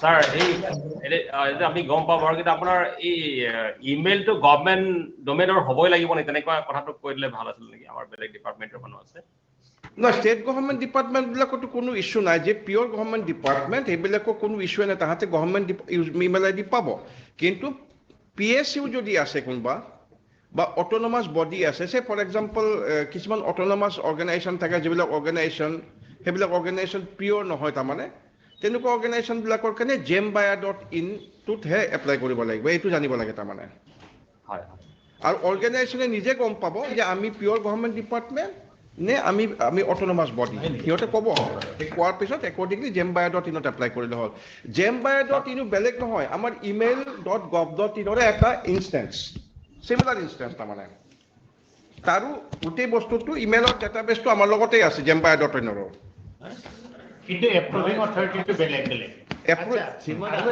এপ্ৰুভিং authority বেলেগ আৰু এটা কথা তাৰমানে অকল গভৰ্ণমেণ্ট ইমেইল মানে কি gov.in or nic.in এই ডোমেইনৰ ভিতৰতে হ'ব মানে gov.in মানে assam.gov.in হ'ব পাৰে bihar.gov.in হ'ব পাৰে এনেকুৱা ধৰণৰ আছে প্লাছ nic.in এইখিনি হ'ল গভৰ্ণমেণ্ট ডোমেইন প্লাছ তাৰে লগত তাৰমানে প্ৰাইভেট ডোমেইনৰ নিচিনা হেৰিটো হয় jembuyer.in সেইটো অকল জেমৰ কাৰণে প্ৰযোজ্য হয় আমাৰ ইফৰ্মৰ থ্ৰু জৰিয়তেও তাৰমানে কৰিব পাৰে আৰু নহ'লে প্ৰাইমাৰী ইউজাৰে বৰ্ডিঙৰ সময়ত তাতে এইখিনি সোমাই দি হেৰি কৰিব পাৰে আৰু প্ৰাইমাৰী ইউজাৰে বৰ্ডিঙৰ সময়ত কৰিলে বেছি ভাল হয় আৰু সোনকালে হৈ যায় ইফৰ্মছৰ জৰিয়তে হ'লে আলটিমেটলি আপোনাৰ গভ ডোমেইনৰ যদি ইমেইল হয় প্ৰিফাৰেবল হয় আৰু বাকী অকণমান কমপ্লেক্সিটি এটা বাঢ়ে ডাইৰেক্টলি বায়াৰ জেমৰ ইমেইল আইডি ক্ৰিয়েট কৰিব খুজিলে নহয় মানে যদি বিজয় PSU বা লোকেল বডি হলেতো তুমি কৰিব লাগিব কলেজ বা ইউনিভাৰ্চিটি ক্ষেত্ৰত সেইটো মাষ্ট তাৰমানে jembuyer.in ডোমেইনটো হৈছে এক্সক্লুসিভলি ফৰ বাইং এণ্ড এইটো ইমেইল ৰিলেটেড একো নহয় তাত ইমেইল ৰিলেটেড একো নহয় হৈছে ন আমাৰ তাৰমানে CM ছাৰৰ এখন ভিচি আছে সেইখন অলপ দৌৰাদৌৰি কৰিছোঁ মই প্ৰথমে সঞ্জীৱ অধিকাৰী তেওঁ বিজনেছ ফেচিলিটেটৰৰ মোবাইল নাম্বাৰটো দিছোঁ মই আপোনালোকে নোট কৰি ল'ব পাৰে তাৰমানে সঞ্জীৱ অধিকাৰীক ৰিকুৱেষ্ট কৰি ডেপুটি কমিশ্যনাৰ অফিচে তেওঁলোকক মাতিব পাৰে ফৰ এনি ট্ৰেইনিং ৰিচেণ্টলি আমি IIT গুৱাহাটীত এটা এনেকুৱাকৈ এৰেঞ্জ কৰাই দিছোঁ খালি তেওঁলোকৰ মানে কি মানে কনভেয়েন্সটো এৰেঞ্জ কৰি দিব লাগে আৰু টাইম টু টাইম তেওঁলোকে কিছুমান মানে হেৰি পাতে এনেকুৱা ৱৰ্কশ্বপ পাতে তাতে পাৰ্টিচিপেট কৰিব পাৰিলে ভাল গতিকে এইটো ডেপুটি কমিশ্যনাৰ অফিচৰ ফালৰ পৰা মানে এক্সক্লুচিভ ট্ৰেইনিঙৰ কাৰণে 2 দিনৰ ৱৰ্কশ্বপৰ কাৰণে JD কমিশ্যনাৰলৈ লিখিব পাৰে JD কমিশ্যনাৰে তেনেকুৱাকৈ কৰিলে 2-3খন ডিষ্ট্ৰিক্ট কৰি পেলাই তেওঁলোকে ট্ৰেইনিংটো এটা এৰেঞ্জ কৰিব পাৰে ফৰ মানে এক্সক্লুচিভ হেণ্ডছন গোটেইখিনি কৰাৰ কাৰণে কাৰণ এইবিলাক আমি আজি যিটো দি আছোঁ এটা ওপৰা ওপৰিকৈ এটা নলেজ কৰা হৈছে যিবিলাকে কৰিছে মৃদুলে তাৰপিছত অভিজিত বিজয় বাণীহঁতে কৰিছে বা হিৰণ্য কৰিছে মোৰ লগত যোগাযোগ হৈ আছিল তো তেতিয়াহ'লে অলপমান মানে ক্লিয়াৰ হৈ যায় এইটো বাৰু আমি মেইলতো দি দিম তো মই এটা মানে পাৱাৰ পইণ্ট এৰেঞ্জ কৰাইছোঁ নাম্বাৰটো মানে আছিলে ইয়াৰ নাম্বাৰটো সঞ্জীৱ অধিকাৰী নাম্বাৰটো এই নাম্বাৰটো লৈছে নহয় চবে নোট কৰি এইটো খুব ইম্পৰ্টেণ্ট নাম্বাৰ দেই। ইম্পৰ্টেণ্ট নাম্বাৰ এইটো। এনি প্ৰব্লেম তেওঁক ফোন কৰিব পাৰি আৰু তেওঁ ৰেছপন্ড কৰিবলৈ এইটো বাধ্য হয় অলৱেজ এভেইলেবল তেওঁলোকে। আৰু ছেকেণ্ড অপশ্যন এটা আছে ডিটেইলছ ট্ৰেইনিঙৰ কাৰণে ফাইনেন্স ডিপাৰ্টমেণ্টৰ গভৰ্ণমেণ্ট অফ আছামৰ এটা টীম আছে। তেওঁলোকে ই প্ৰকিউৰমেণ্ট এণ্ড জেম তেওঁলোকে সদায় ট্ৰেইনিং কৰি থাকে ষ্টাফ কলেজত যেতিয়াই এনেকুৱা ধৰণৰ দৰকাৰ হয়। আৰু ৰিচেণ্টলি তাৰমানে অল ডিষ্ট্ৰিক্ট কভাৰ কৰি পেলাই অনাৰেবল CM ছাৰে কিছুমান ট্ৰেইনিং এটেঞ্চ কৰিব, অকল মানে জেমৰে নহয়, মানে এথিক্স আৰু DC অফিচৰ যিখিনি ফাংচনেলিটি আছে মচলি সেইটো আৰম্ভ হৈ গৈছে। তাৰমানে 17টা জোন আইডেণ্টিফাই কৰি পেলাই তেনেকুৱাকৈ হেৰি কৰিছে। মই লিষ্টখন শ্বেয়াৰ কৰিব পাৰোঁ, নেক্সট মানে মেইলটোত মই শ্বেয়াৰ কৰি দিম। তো এই দুটা অপশ্যন আছে জেমত ভালকৈ যদি ডেপুটি কমিশ্যনাৰ অফিচৰ ষ্টাফবিলাকে হেৰি কৰিব পাৰে। আৰু সবিন্দা যিটো মানে কুৱেৰি কৰিছিল সেইটো মই ক'ব খোজোঁ যে ডিষ্ট্ৰিক্ট মেনেজাৰ যিজন চব ডিষ্ট্ৰিক্টতে আছে তেওঁক এই দায়িত্বটো দিয়াব লাগে। আপুনি সেইটো মানে এনশ্যুৰ কৰিব যে ডিষ্ট্ৰিক্ট মেনেজাৰে এইটো ল'ব লাগিব। আৰু ADC IT যিজন থাকে তেওঁক আমি ছাজেষ্ট কৰিব পাৰে, কাৰণ DIO এইটো ৰোল লোৱাটো কোনো যুক্তি নাই। কাৰণ ইয়াৰ আগতে আমাৰ PM কিষাণত ধেৰ কিবা কিবি হৈ গৈছে, গতিকে অলপ এলাৰ্ট থকা ভাল লাগে।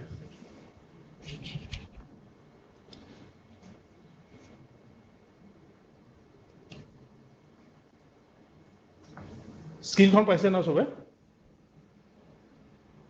কি সৰু হৈছিল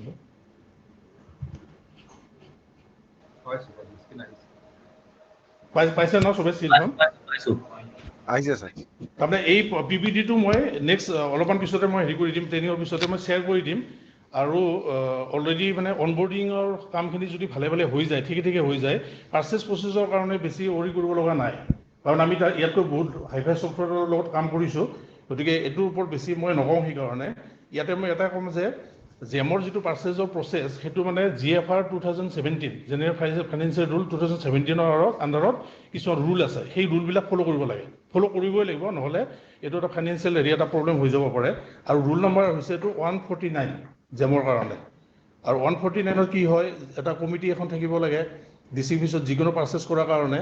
সেই কমিটিখনে ৰিজনেবিলিটি অৰ ৰেট জেমত যিবিলাক অলৰেডি অনবৰ্ডিং হৈ আছে চেলাৰৰ প্ৰডাক্টছবিলাক, সেই ৰেটটো যে ৰিজনেবল হয় তাৰ কাৰণে সেই তেওঁলোকে এখন ৰিজনেবিলিটি ৰেট হেৰি কৰিব লাগে, চাৰ্টিফাই কৰিব লাগে।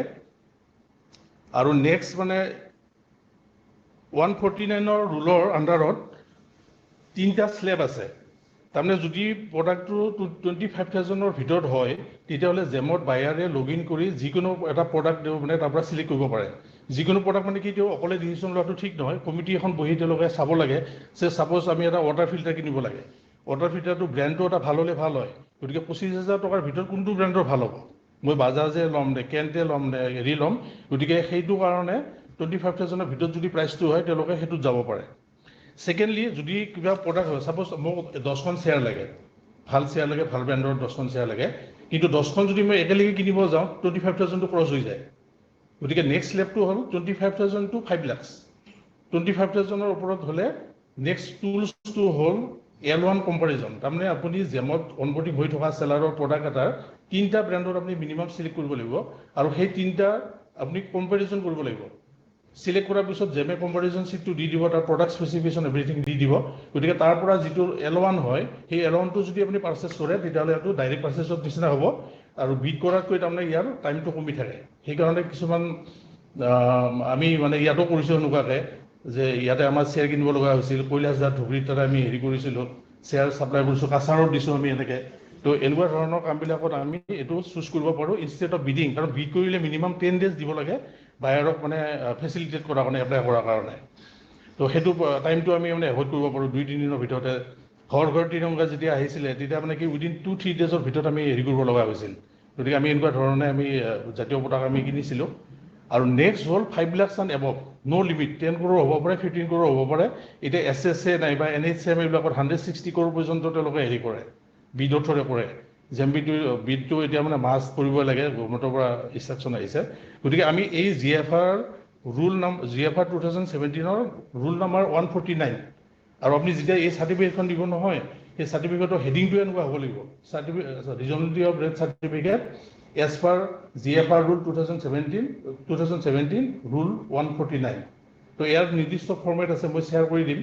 কাৰণ ইয়াতে মানে অপেন ই-কমাৰ্চ মাৰ্কেটত লোকেল মাৰ্কেটত সেই কমিটিখনে এক্সপ্ল'ৰ কৰিব লাগে এক্সপ্ল'ৰ কৰি উঠি পেলাই জেমৰ প্ৰাইচটো যে কম আছে সেইটো এছাৰ্টেইন কৰিব লাগে তো এই তিনিটা মানে মেইন মানে মেইনটেইন কৰি থাকিব লাগে আৰু বিডৰ ক্ষেত্ৰত কি হয় বিড বিভিন্ন প্ৰকাৰৰ বিড আছে আৰু বিড মানে প্ৰথমটো হ'ল কেতিয়াবা আমাৰ কি হয় যিবিলাক SP টনাৰ আছে SP মানে মেচিন আছে SP মেচিনৰ কাৰণে আমি জেনেৰেলি প্ৰিফাৰ কৰোঁ SP টনাৰে হ'ব লাগে কাৰণ নহ'লে জাষ্টিফিকেশ্যন আমি দিব লাগে যে প্ৰিণ্টাৰটো ডিউৰেবিলিটি বা তাৰ ফাংচনিংটো বেলেগ এটা ল'লে তাৰ হেৰি নাথাকে সেইকাৰণে সেইটো কাৰণে আমি PSC বিড কৰিব পাৰোঁ প্ৰপ্ৰিয়েটৰী আৰ্টিকল চাৰ্টিফিকেট প্ৰপ্ৰিয়েটৰী আৰ্টিকল চাৰ্টিফিকেট কিন্তু অন্য বস্তুত আমি এইটো কৰিব নোৱাৰোঁ ছাপ'জ মই এটা হেৰি কিনিব শ্বেয়াৰখন কিনিব লাগে মই শ্বেয়াৰখন এটা পাৰ্টিকুলাৰ মই জনা শুনা ব্ৰেণ্ডক মই দিব নোৱাৰোঁ কাৰণ এইটো মানে পাৰ্চেলিটি কৰা নিচিনা হ'ব এইটো এগেইনষ্ট দ্য ৰুল হ'ব এইটো তো এইবিলাক কথা কিছুমান মানে ষ্টেটুটৰী ৰুল আছে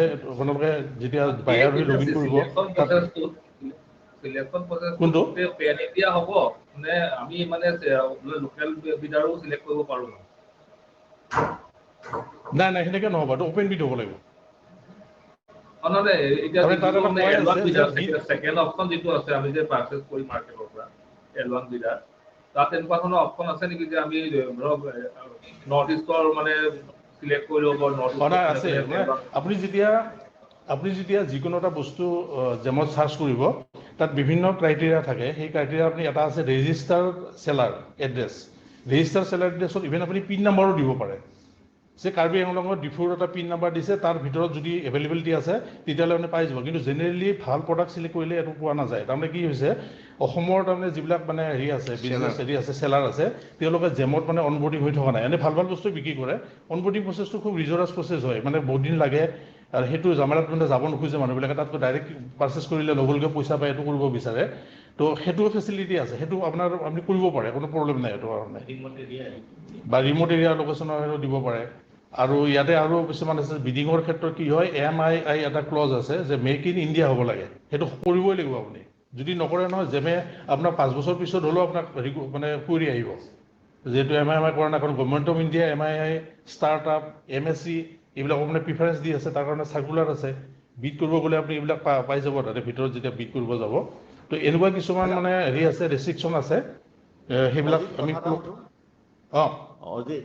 তাৰমানে কি হ'ল ধৰা তাৰমানে কি আমাৰ ধৰা লোকেল ষ্ট্ৰাকচাৰ্ড লেণ্ডটো ধৰা আমি কৰিব বিচাৰোঁ বিড কৰিব লাগে এতিয়া আমি ধৰক আমাক লোকেল ভেণ্ডৰ মানে এটলিষ্ট তিনিচুকীয়া আৰু ডিব্ৰুগড় দুখন ডিষ্ট্ৰিক্টৰ মানুহক আমি কভাৰ কৰিব বিচাৰোঁ মানে ভেণ্ডৰ কেইজন তাৰ পৰা হ'ব লাগে গতিকে আমি ভেণ্ডৰবিলাকৰ লগতো মই কথা পাতিছিলোঁ সিহঁতি মোক কৈছে যে BOQ ছাবমিট কৰি কিবা এটা অপশ্যন এটা আছে বুলি কৈছে যে লোকেল ভেণ্ডৰ হয় বিল অফ কোৱান্টিটি বুলি এটা এখন কওক আপুনি কওক কথাটো বিল অফ কোৱান্টিটি বুলি আপুনি যিটো কৈছে সেইখন বিড মানে হয় কাষ্টমাইজ বিড হয় কাষ্টমাইজ বিড মানে BOQটো সাধাৰণতে কেতিয়া কৰা যায় ছাপ'জ ডিষ্ট্ৰিবিউচন ষ্ট্ৰাকচাৰ লেণ্ড কৰিব যাওঁতে আপোনাৰ বেলেগ বেলেগ ধৰণৰ বস্তু লাগিছে ছুইচ লাগিছে কেবুল লাগিছে হাব লাগে বা কিবা এনেকুৱা ধৰণৰ যেতিয়া কম্বিনেশ্যন অফ মানে প্ৰডাক্টছ আপোনাৰ দৰকাৰ হয় কিন্তু জেমত গৈ আপুনি সেই বস্তুটো বাঞ্চিং কৰিব নোৱাৰে তেতিয়া মানে BOQ কৰা হয় জেমে যদি এনেকুৱা দেখে যে ছাপ'জ আপুনি প্ৰিণ্টাৰ এটা কিনিব বিচাৰিছে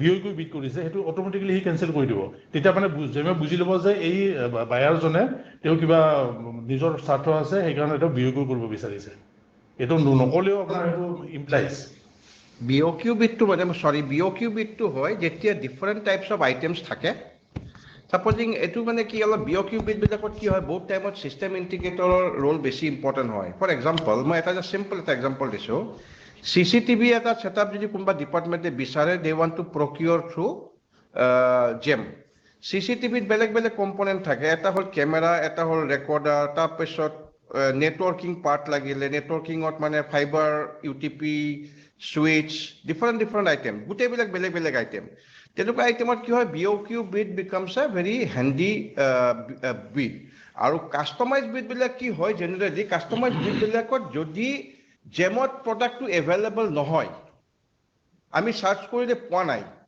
তেতিয়া কাষ্টমাইজ বিডটোত আমি কাষ্টমাইজ বিডৰ কাৰণে যাওঁ তাৰ কাৰণে কি হয় প্ৰথম এটা ষ্টেপ এটা আছে নন এভেইলেবিলিটি ৰিপৰ্ট এটা জেমৰ পৰা উলিয়াই ল'ব লাগে নন এভেইলেবিলিটি ৰিপৰ্টটো উলিওৱাৰ পিছত then you go for customized bid BOQ bidot ki hoy BOQ bidot jetia different types of items jetia ahe তেতিয়া তাতে দুটা পাৰ্ট আছে এতিয়া দীপকমলে কৈছে লেনৰ কথা লেনৰ দুটা পাৰ্ট আছে লেনত কি হয় জেমত এটা মেজৰ প্ৰব্লেম আছে কি ছাপ্লায়াৰ লেনত বহুত আছে এই ইউটিপি কম্পনেণ্টটো ছাপ্লাই কৰা বহুত মানুহ পাবা কিন্তু কি হয় ইণ্টিগ্ৰেশ্যন মানে ইনষ্টলেশ্যনৰ যেতিয়া কাম ছাৰ্ভিচ পাৰ্টটো আহিব ইনষ্টলেশ্যনৰ কাম আহিব তাতে অলপ প্ৰব্লেম আহি যায় সেইকাৰণে কি কৰে বিঅ'কিউবিত দিয়াৰ লগে লগে কি হয় বিঅ'কিউবিতে দুটা কম্পনেণ্ট থাকে এটা ছাপ্লাই অফ আইটেমছ আৰু এটা ইনষ্টলেশ্যন অফ আইটেমছ এই গোটেইখিনি বস্তু বিঅ'কিউবিতৰ এটা প্ৰচেছ এইটোত এক্সেল শ্বীট এখন থাকে এক্সেল শ্বীটখন ডাউনলোড কৰিব লাগে ডাউনলোড কৰি সেইটো ক্লিয়াৰলি ছেগ্ৰিগেট কৰিব লাগে এইখিনি ছাপ্লাই আইটেম এইখিনি ইনষ্টলেশ্যন আইটেম কোৱান্টিটি দিব লাগে ডেলিভাৰী টাইম আছে এক্সেল শ্বীটখন জেমৰ এক্সেল শ্বীট এখন সেইখন তাৰ পৰা ডাউনলোড কৰি সেইখন ফিল আপ কৰিব লাগে ফিল আপ কৰি এইটো বিঅ'কিউবিত তেনেকুৱা ধৰণে কৰা হয় এতিয়া মই মোৰ নিজৰ বায়াৰ হিচাপে মই ৰোল প্লে কৰিছিলোঁ তাতে মই লগ ইন কৰিব গৈছোঁ আৰু কোনটো কৰিব নালাগে সেইটো বেছি ইম্পৰ্টেণ্ট সেইকেইটা মই কম প্ৰথমে হেৰি কৰিছোঁ আৰু দীপকমলে এনচাৰটো পাইছে নহয়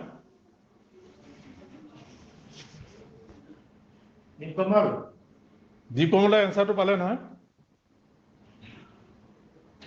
আনসাৰটো ভালকে পোৱা নাই পাছত কথা পাতিম ভালকে পোৱা নাই মানে কি আপুনি সেনেকুৱাকে লোকেল ল'ব নোৱাৰিব তাৰমানে জেমৰ মানে হেৰি কৰাটোৱে অনলাইন কৰি পেলাই এনেকুৱাকে ই মাৰ্কেট প্লেচ কৰাৰ পাৰ্পাছটোৱে হ'ল যে you do not prefer any local directly লোকেলটো আহিব পাৰে এইটো বিডিঙত পাৰ্টিচিপেট কৰক তেতিয়া আপুনি ভাল প্ৰাইচৰ ভাল প্ৰডাক্টৰ আপুনি বেলেগ বাহিৰৰ মুম্বাইৰ টিম এটাও পাব পাৰে সেইটো কথা সেইকাৰণে আমাৰ ধৰা আমি যদি লেনৰ কামটো কৰোঁ আমি লোকেল ডিষ্ট্ৰিক্টৰ হ'লে ভাল হয় আমাৰ ছাৰ্ভিচ প্ৰভাইডাৰ হিচাপে সিহঁতক ভাল হ'লেও আপুনি জেমৰ ৰুলে নহ'ব নহয় এনেকৈ আপোনাক চিলেক্ট কৰিব নিদিব নোৱাৰে সেইটো আপুনি নকৰিব তাৰমানে তাৰ মই ক'ম ইয়াৰ পিছত কেইটামান পইণ্টছ ক'ম কোনটো কৰিব নালাগে একচুৱেলি যিটোৱে মানে পিছতো আপোনাক খেতি ফুৰিব মানে ফাইনেন্সিয়েল ৰুল হয়তো তো মই ইয়াতে মই লগ ইন কৰিলোঁ মই বায়াৰ হিচাপে এখন notification for updating pending payments বুলি এখন আহে এতিয়া তাৰমানে এইটো কি কৰিছে জেমত আমি অকল পাৰ্চেছ কৰিলে নহ'ব হোল প্ৰচেছটো আমি কমপ্লিট কৰিব লাগিব আৰু হোল প্ৰচেছটো কমপ্লিট কেতিয়া হ'ব যেতিয়া পে'মেণ্টটো আপুনি ফিজিকেলি PFMS বা চেক দি কৰিলে চিষ্টেমত আপুনি যদি আপডেট নকৰে আৰু এই আপডেটটো নকৰিলে আমাৰ ক্ষেত্ৰত মেটিয়ে ডাইৰেক্টলি NIC CDAC এইবিলাকলৈ প্ৰত্যেক মাহৰে মানে ফাৰ্ষ্ট ডে 1 তাৰিখে এইটো এটা লিষ্ট পঠাই দিয়ে যে আপোনালোকৰ এইটো পেণ্ডিং আছে আৰু আজিকালি পেণ্ডিং থাকিলে ফাইন হয় পেনাল্টি আছে তাৰমানে আপোনাৰ একাউণ্টত একো কাম কৰিব নোৱাৰা হ'ব এনেকুৱা এটা সময় আহিব যে DC অফিচত ধৰক 15 আগষ্টৰ কিছুমান বস্তু লাগে আজিকালিতো আপুনি জেমতে কিনিব লাগিব সেনেকুৱা কথা যে আপুনি যেতিয়া আপোনাৰ একাউণ্টটোৱে লগ হৈ যাব তেতিয়া আপুনি একো কৰিব নোৱাৰিব এইটো বস্তু আহি আছে অলৰেডি মই দেখাম মই হেৰিবিলাকত চ' এইটো আপুনি কনফাৰ্ম কৰিব লাগিব যদিহে কিবা কাৰণত আৰ্লিয়াৰ আগৰ ফাইনেন্সিয়েল ইয়াৰৰ কিবা পেণ্ডিং থাকে ইয়াতে বাল্ক আপডেট কৰাৰ এটা অপশ্যন আছে কিন্তু এইটো সদায় নাথাকিব তাৰমানে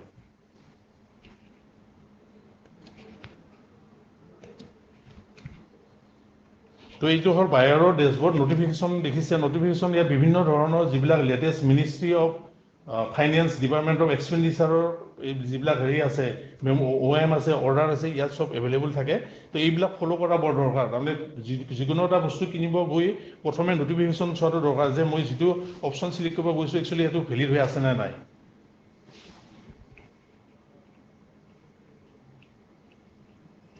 আগৰ ষ্টকবিলাক ইয়াতে সোমাই আছে তো মোৰ ডেছবৰ্ডত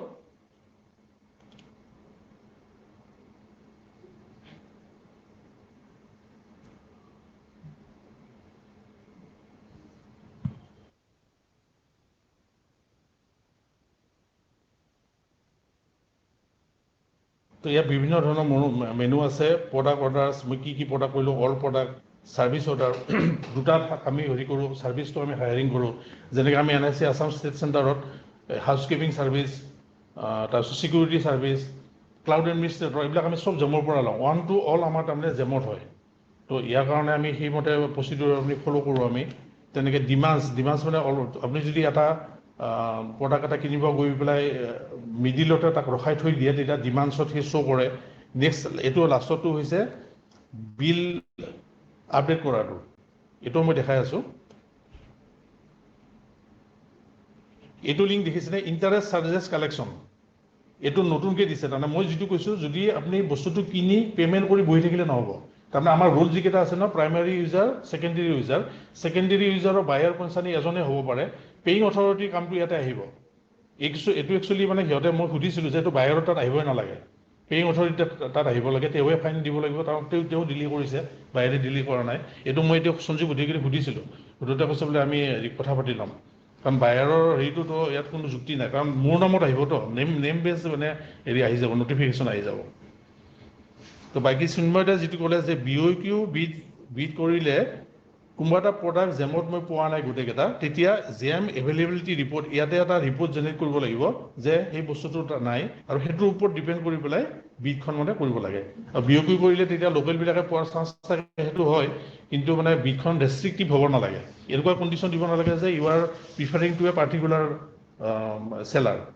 যেনেকৈ এটা AC কিনিলে, আমাৰ যিটো AC কিনিছোঁ, আমি হেৰি কমিটিত ডিচিশ্যন লৈ পেলাই পুট আপ কৰি এপ্ৰুভ কৰিহে আমি তাক কৰিছোঁ, নহ'লে তাৰমানে অকলে আপুনি ডিচিশ্যন ল'ব নোৱাৰে যে এইকেইটা প্ৰডাক্ট স্পেচিফিকেশ্যনত লাগে আৰু সেইকেইটা জাষ্টিফিকেশ্যন দিব লাগিব। এনেকুৱা কুৱেৰি হৈছে আমাৰ NSE হেডকোৱাৰ্টাৰৰ পৰা কুৱেৰি হৈছে, আমি as per GeM rule, GeM GTC যিখন দেখাইছিলে প্ৰথমে, জেনেৰেল টাৰ্মছ এণ্ড কণ্ডিশ্যন, সেইমতে আমি দিছোঁ আমি। এইখিনিতে এটা কথা কওঁ, এই দীপকমল, লোকেল পাৰ্টিক প্ৰমোট কৰাৰ কাৰণে এই কিছুমান খুব টেকফুল ক্লজ, তাৰমানে খুব ৰেষ্ট্ৰিক্টিভ নকৰাকে টেকফুল ক্লজ কিছুমান, এটা অপশ্যন আছে buyer added bid specific terms and conditions আছে, সেইটো আমি buyer added bid specific terms and কণ্ডিশ্যনছত আমি লগাব পাৰোঁ। ৰিচেণ্টলি মই এটা বিডত মানে মই কৰিছিলোঁ, এই মেঘালয়ৰ বিড এটা কথা কৈছোঁ, মই জাষ্ট চিম্পল এটা এক্সাম্পল দিছোঁ।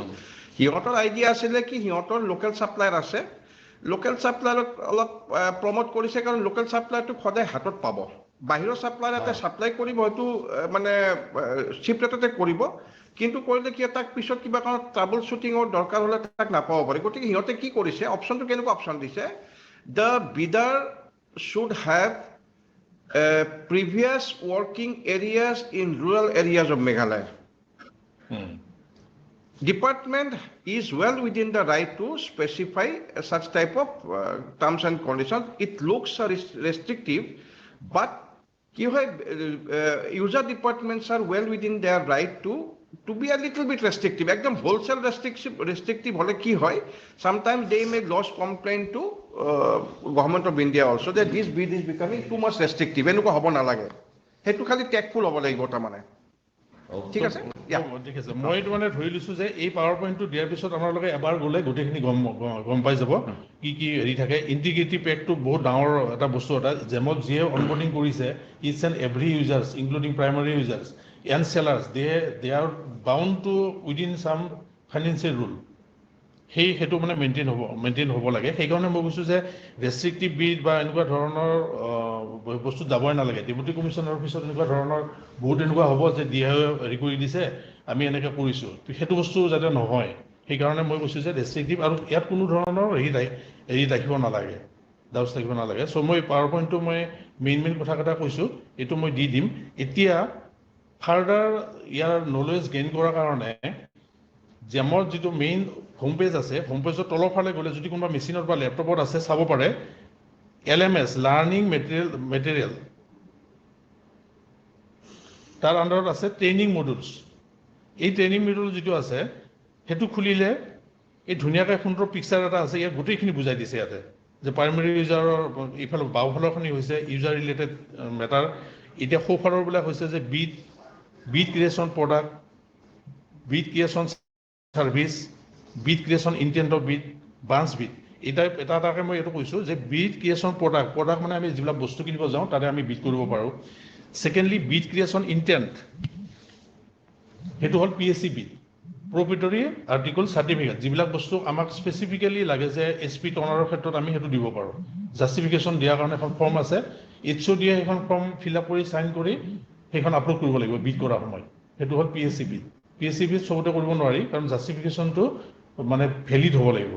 এতিয়া মই শ্বেয়াৰখন কৰিলে ক'ব নোৱাৰোঁ যে ফিডাৰ লাইটৰ শ্বেয়াৰে মই কিনিম, ক'ব নোৱাৰোঁ আমি, কিন্তু PSC বিড কৰিলে ফিডাৰ লাইটৰ শ্বেয়াৰ পাব, কাৰণ ফিডাৰ লাইটৰ ৰিচেলাৰ বহুত আছে গোটেই ইণ্ডিয়াৰ ভিতৰত, গতিকে সিহঁতৰ মাজত কম্পিটিশ্যনটো হ'ব, গতিকে আপুনি ফিডাৰ লাইটৰ শ্বেয়াৰটো পাব বা গডৰেজৰটো পাব আপুনি, আদাৰৱাইজ আপুনি ডাইৰেক্টলি গডৰেজকো আপুনি ল'ব নোৱাৰে।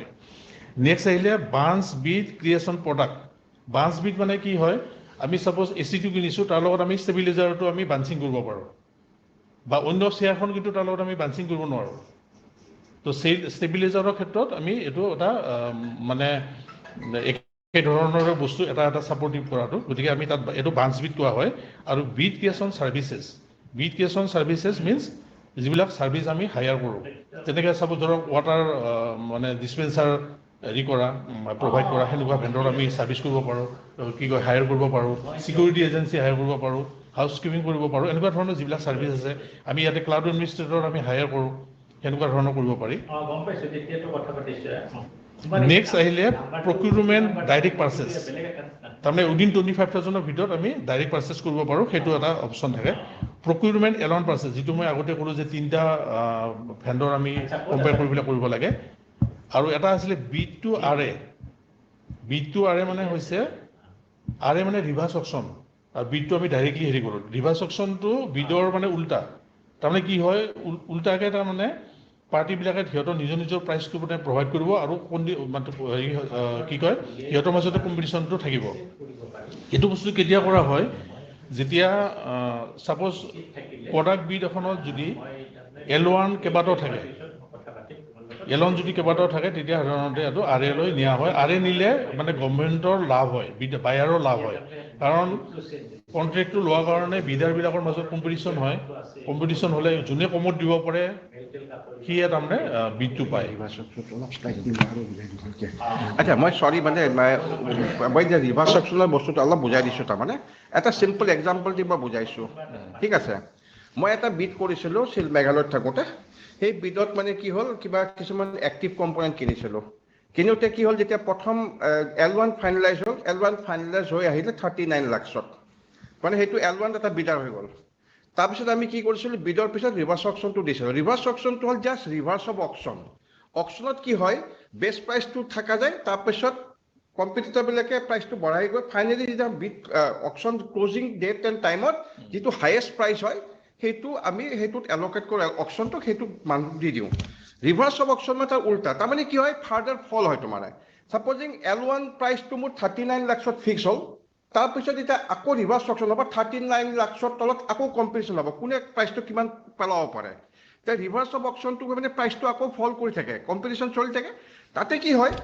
বিডাৰ যদি 10টা বিডাৰ থাকে 10টা বিডাৰৰ মাজত L1 বিডাৰ হ'ল সেই L1 বিডাৰটোৰ পিছত যেতিয়া ৰিভাৰ্ছ অকশ্যনত গ'ল সেই 10টা বিডাৰে দেখিলে যে আমি L1 তাৰপিছত এনেকুৱা হ'ব ৰিভাৰ্ছ অকশ্যনত বেলেগ এজনে L1 হৈ যাব পাৰে প্ৰথমতে যিজন L1 হৈছিলে ৰিভাৰ্ছ অকশ্যনৰ পিছত দেখা গ'ল যে বেলেগ এজনে আহি পেলাই L1 হৈ গ'ল কাৰণ তাৰ কম্পিটিশ্যন তাৰ মাৰ্জিন আছিলে অৰ্ডাৰটো সেইটোৱে মানে বেছিক বস্তুটো সেইটো ৰিভাৰ্ছ অফ অকশ্যন তাৰমানে ঠিক আছে আৰু ৰিভাৰ্ছ অফ অকশ্যন নাও জেনেৰেলি কুইক এণ্ড প্ৰচেছৰ কাৰণে লম্বা প্ৰচেছত reverse of auction is a default norm কিন্তু কেতিয়াবা কিছুমান ডিপাৰ্টমেণ্টে ৰিভাৰ্ছ মানে আৰ এটো নকৰে সেইটো মানে ডিপাৰ্টমেণ্টৰ ওপৰত ডিপেণ্ড কৰে কিন্তু ৰিভাৰ্ছ অকশ্যনটো generally default norm LIC default norm তাৰমানে এইটো বিষয়ে আমাৰ আগৰ বিধেয়কখনত LIC হেডকোৱাৰ্টাৰৰ পৰা মানে কুৱেৰি আহিছিল যে আৰ এলৈ কিয় নিয়া হোৱা নাই আৰ এলৈ কনভাৰ্ট কিয় কৰা হোৱা নাই গতিকে আৰ এটো অপশ্যনটো লৈ থোৱা ভাল তো মই ইয়াতে কৈছোঁ কি যে লাৰ্ণিং মেনেজমেণ্ট ছিষ্টেমৰ আণ্ডাৰত তলত যিটো ট্ৰেইনিং হেৰি আছে মেটেৰিয়েলছ আছে তাতে মানে গোটেই ডকুমেণ্টছখিনি দি থোৱা আছে ফাৰ্ষ্ট বায়াৰৰ টেবত ক্লিক কৰিলে পিকচাৰটো আহিছে আৰু তলত ইন্ট্ৰডাকশ্যন টু জামৰ এইবিলাক হেৰি আছে মেটেৰিয়েলছ আছে এইবিলাক চব ডাউনলোড কৰি ল'ব পাৰে আপোনালোকে ডাউনলোড কৰক ডিষ্ট্ৰিবিউচনৰ ষ্টাফবিলাকে নেক্সট বায়াৰ ৰেজিষ্ট্ৰেশ্যন একাউণ্ট কেনেকৈ কৰিব লাগে primary user registration secondary user গোটেইবিলাক ইয়াতে আছে ইভেন ভিডিঅ'জো পোৱা যায় আৰু ইয়াতে আছে ইন্ট্ৰডাকশ্যন টু মাৰ্কেট প্লেচ কেনেকৈ মই ষ্টাৰ্ট কৰিম বস্তু কিনাটো কেনেকৈ ষ্টাৰ্ট কৰিম ইয়াত গোটেই হেৰিখিনি আছে ধুনীয়াকৈ মেটেৰিয়েলছখিনি আছে ইয়াতে তো ডেমো ভিডিঅ' আছে নেকি ইয়াৰ আছে এইটো চোৱা ভিডিঅ' গাইডলাইনছ দেখিছানে এইটো হয় দেখিছোঁ এইটোতো জেমৰ মানে অথৰাইজ মানে এইখিনি তোমাৰ বস্তু তুমি যদি এনেও চাৰ্চ কৰি দিয়া বিভিন্ন ধৰণৰ ভিডিঅ' তাত পোৱা যায় আৰু মই প্ৰথমে শিকোঁতে মানে গোটেই ভিডিঅ' ডাউনলোড কৰি মই এটা এটাকৈ চাইছিলোঁ কাৰণ মানে নিজাকৈ মানে কোনো ধৰণৰ ছাপোৰ্ট পোৱা নাছিলোঁ তো এইবিলাকত হেল্প ল'ব লাগিব তেতিয়া অলপ ভিতৰত সোমালেহে মানে হেৰি পোৱা যাব লখিমপুৰৰ পৰা কৈ আছোঁ হয় লখিমপুৰৰ পৰা কৈ আছোঁ আচ্ছা আমাৰ কেইদিনমান আগতে ফাইনেন্স ডিপাৰ্টমেণ্টৰ পৰা এটা ভিডিঅ' কনফাৰেন্স কৰিছিলে কমিশ্যনাৰ ছেক্ৰেটাৰী জয়ন্ত নাৰ্লিকাৰ ছাৰে চ' তেখেতে এটা কৈছিলে যে ষ্টেট পাব্লিক প্ৰকিউৰমেণ্ট পৰ্টেল এইটো অলৰেডি মানে ইনফ'ৰ্চ হৈছে আৰু as per Assam government procurement policy যিকোনো প্ৰকিউৰমেণ্ট আপোনাৰ থ্ৰু জেম হ'ব পাৰে, যদি জেম নহয় তেতিয়াহ'লে assamtenders.gov.in কৰিব পাৰে, যিটো আমাৰ ই টেণ্ডাৰ পৰ্টেল। আৰু যদি ইমাৰ্জেঞ্চি মানে কিছুমান পাৰ্চেছ কৰিব লগা হয়, সেইটো কমিটিয়ে এপ্ৰুভ কৰি with proper justification on spot purchase কৰিব পাৰে বা লোকেল টেণ্ডাৰ ফ্লোট কৰি হোৱাইট পাব্লিচিটি পেপাৰ যোগেদিও পাব্লিছ কৰি কিনিব পাৰে। তো এতিয়া যদি ইন কম্পেৰিজন যদি দেখা যায় যে আমি যদি কিবা এটা টেণ্ডাৰ যদি আমি assamtenders.gov.in যদি পাব্লিছ কৰোঁ, সেইটো বাই ডিফল্ট আপোনাৰ SPPB পোৰ্টেলতে ডিসপ্লে কৰি দিয়ে, ঠিক আছে। আৰু যে কোনো ইস্যু যেহেতু স্ট্যান্ডাৰ্ডনটো হয়ে থাকে। আৰ যদি লোকালি যদি কিবা টেন্ডাৰ যদি ফ্লোট কৰা হয়, তেতিয়াৰ ক্ষেত্ৰত ইনস্ট্ৰাকশন আছে যে তাৰ এটা কপি SPPB পোৰ্টালত আপলোডৰ কাৰণে ফাইনেন্স ডিপাৰ্টমেন্টত ফৰৱাৰ্ড কৰিব লাগে। এইটো আসাম গভৰ্ণমেণ্টৰ ৰুলছ এনেকৈ বনাই দিছে। এতিয়া কম্পিটিশন মই যদি কওঁ জেম আৰু আসাম টেন্ডাৰ্ছৰ ভিতৰতে যিখিনি মানে ফলো আপ ইয়াতে কৰা আছে, জেমতে এটা পাৰ্চেছ কৰিব লগা কাৰণে গোটেইখিনি tenders.gov.in অলৰেডি আছে। আৰু assamtenders.gov.in যিটো প্ৰচেছ সেইটো মানে বহুত সিম্পল হয়, একদম মানে উইদিন আপুনি 1 ডে 10টা বা 20টা আপুনি ফ্লোট কৰিব পাৰে। মই কাৰণে মই কথাটো গভৰ্ণমেণ্ট আসামে তেওঁলোকে নিজাকে এইটো যেটো আপোনাৰ হয় কি যেটো আপোনাৰ এই যে জেম ৰিলেটেড তিনটা যে আপোনাৰ ডেজিগনেশন বেস ইমেল আইডি লাগে বা যেটো আছে, এইটো মানে এডিসি হোক এডিসি নজৰত এইটো মানে সব অফিসৰ ক্ষেত্ৰত অকমান ডিফাৰেন্স হয়, ব্ৰাঞ্চৰ ডিফাৰেন্স হয়, পেমেন্টৰ হেডও বেলেগ বেলেগ হয়। সো মই জাস্ট এইটোৰ ক্ষেত্ৰত এটা কোৱাৰি মই বুজিছো সে 25,001 to 5 lakhs যেটো আপুনি যে এটা যে ক'লে যে মিনিমাম 3টা আপোনাৰ কোটেশন মানে জাস্ট জেমৰ পৰা চাই ল'ব লাগে আৰু তাৰ ভিতৰতে কম্পাৰেটিভ ষ্টেটমেন্টটো বনাই অৰ্ডাৰটো প্লেস কৰিব পাৰে। সো এই ক্ষেত্ৰত অৰ্ডাৰটো কি জেমৰ যেটো আপোনাৰ বিডাৰ আছে, মানে জেমৰ যেটো আপোনাৰ সেলাৰ আছে তাকেই প্লেস কৰিব লাগে না আমি লোকালি কোনবা প্লেস কৰিব পাৰো, যেটো L1 ৰেট যেটো লোকালি নোৱাৰো, লোকালি আমি নোৱাৰো। কিন্তু ইয়াতে যিবিলাক মানে গোল্ডেন প্যাৰামিটাৰ বুলি এটা কথা এটা আছে যে আমি যিকোনো এটা বস্তু কিনিব যাওঁতে মিনিমাম 5টা গোল্ডেন প্যাৰামিটাৰ আমি ফুলফিল কৰিব লাগে, তাৰমানে সিলেক্ট কৰিব লাগে। তাৰমানে সেইকেইটা হ'ল প্ৰডাক্ট স্পেচিফিকেশ্যন। মই দেখাই দিম ইয়াতে মই প্ৰডাক্ট স্পেচিফিকেশ্যন সেইকেইটা। তো এনে বোলে মই গৈ পেলাই তাতে এটা কিনি দিলোঁ, মোৰ পচন্দ হৈছে, মই ৰেটিংটো জানো সেইটো মানে চেলাৰৰ বা অন্য কথা মানে মই জানো, তাক মই ডাইৰেক্ট দি দিওঁ, সেইটো দিব নোৱাৰি একচুৱেলি। দিয়াটো মানে এজ পাৰ ৰুলে নকয়। যদি এতিয়া মানে জেমে কি কৰিছে, বহুত মাইনুট বস্তু কিছুমান তেওঁলোকে তাৰমানে মানে ষ্টাডি কৰি ৰিচাৰ্চ কৰি পেলাই ডাটাখিনি মানে AI লগাই পেলাই সিহঁতে কিছুমান হেৰি কৰিছে। তো মই ইয়াতে এটা কথা কওঁ যে সেলাৰবিলাকৰ এটা টেন্ডেঞ্চি থাকে, তেওঁলোকে বায়াৰ অৰ্গেনাইজেশ্যনত গৈ পেলাই নিজকে প্ৰমোট কৰে। আগতে যিটো আছিল যে মই আপোনাক ইমান দি আছোঁ, ইমান কৰি আছোঁ, সেই বস্তুটো আছে কি হয়, তেওঁলোকে যেতিয়া প্ৰডাক্টটো আপলোড কৰে জেমত, তেতিয়া জেমে সেইটো এপ্ৰুভ কৰে, তাতে এটা লিংক ক্ৰিয়েট হয়, সেই লিংকটো বায়াৰ অৰ্গেনাইজেশ্যনত তেওঁলোকে দি দিয়ে। বহুতে তাৰমানে এনেকুৱা কৰে, সেইটো যাতে আপোনালোকে কেতিয়াও নকৰে। তাৰমানে সেইটো কিন্তু লাষ্টত আহিব যে দিয়াও কৈছে, দিয়াও তাতে মই কৰিছোঁ, মইতো একো নাজানো, এনেকুৱা ধৰণৰ কথা যাতে নহয়। যেনেকৈ আমি PM কিষাণত ইমান দেহে খাটি লাষ্টত আমি ইনকুৱাৰী কমিশ্যনত গৈ আমি এনচাৰ দিব লগা হৈছে, সেইটো হ'ল নাম্বাৰ 1। লিংক কেতিয়াও নল'ব, যদি লয় তেওঁ নিজাকে কৰক, নিজৰ মেচিনত বহি কৰক। আৰু IP ট্ৰেকিঙো হয় আজিকালি জেমত।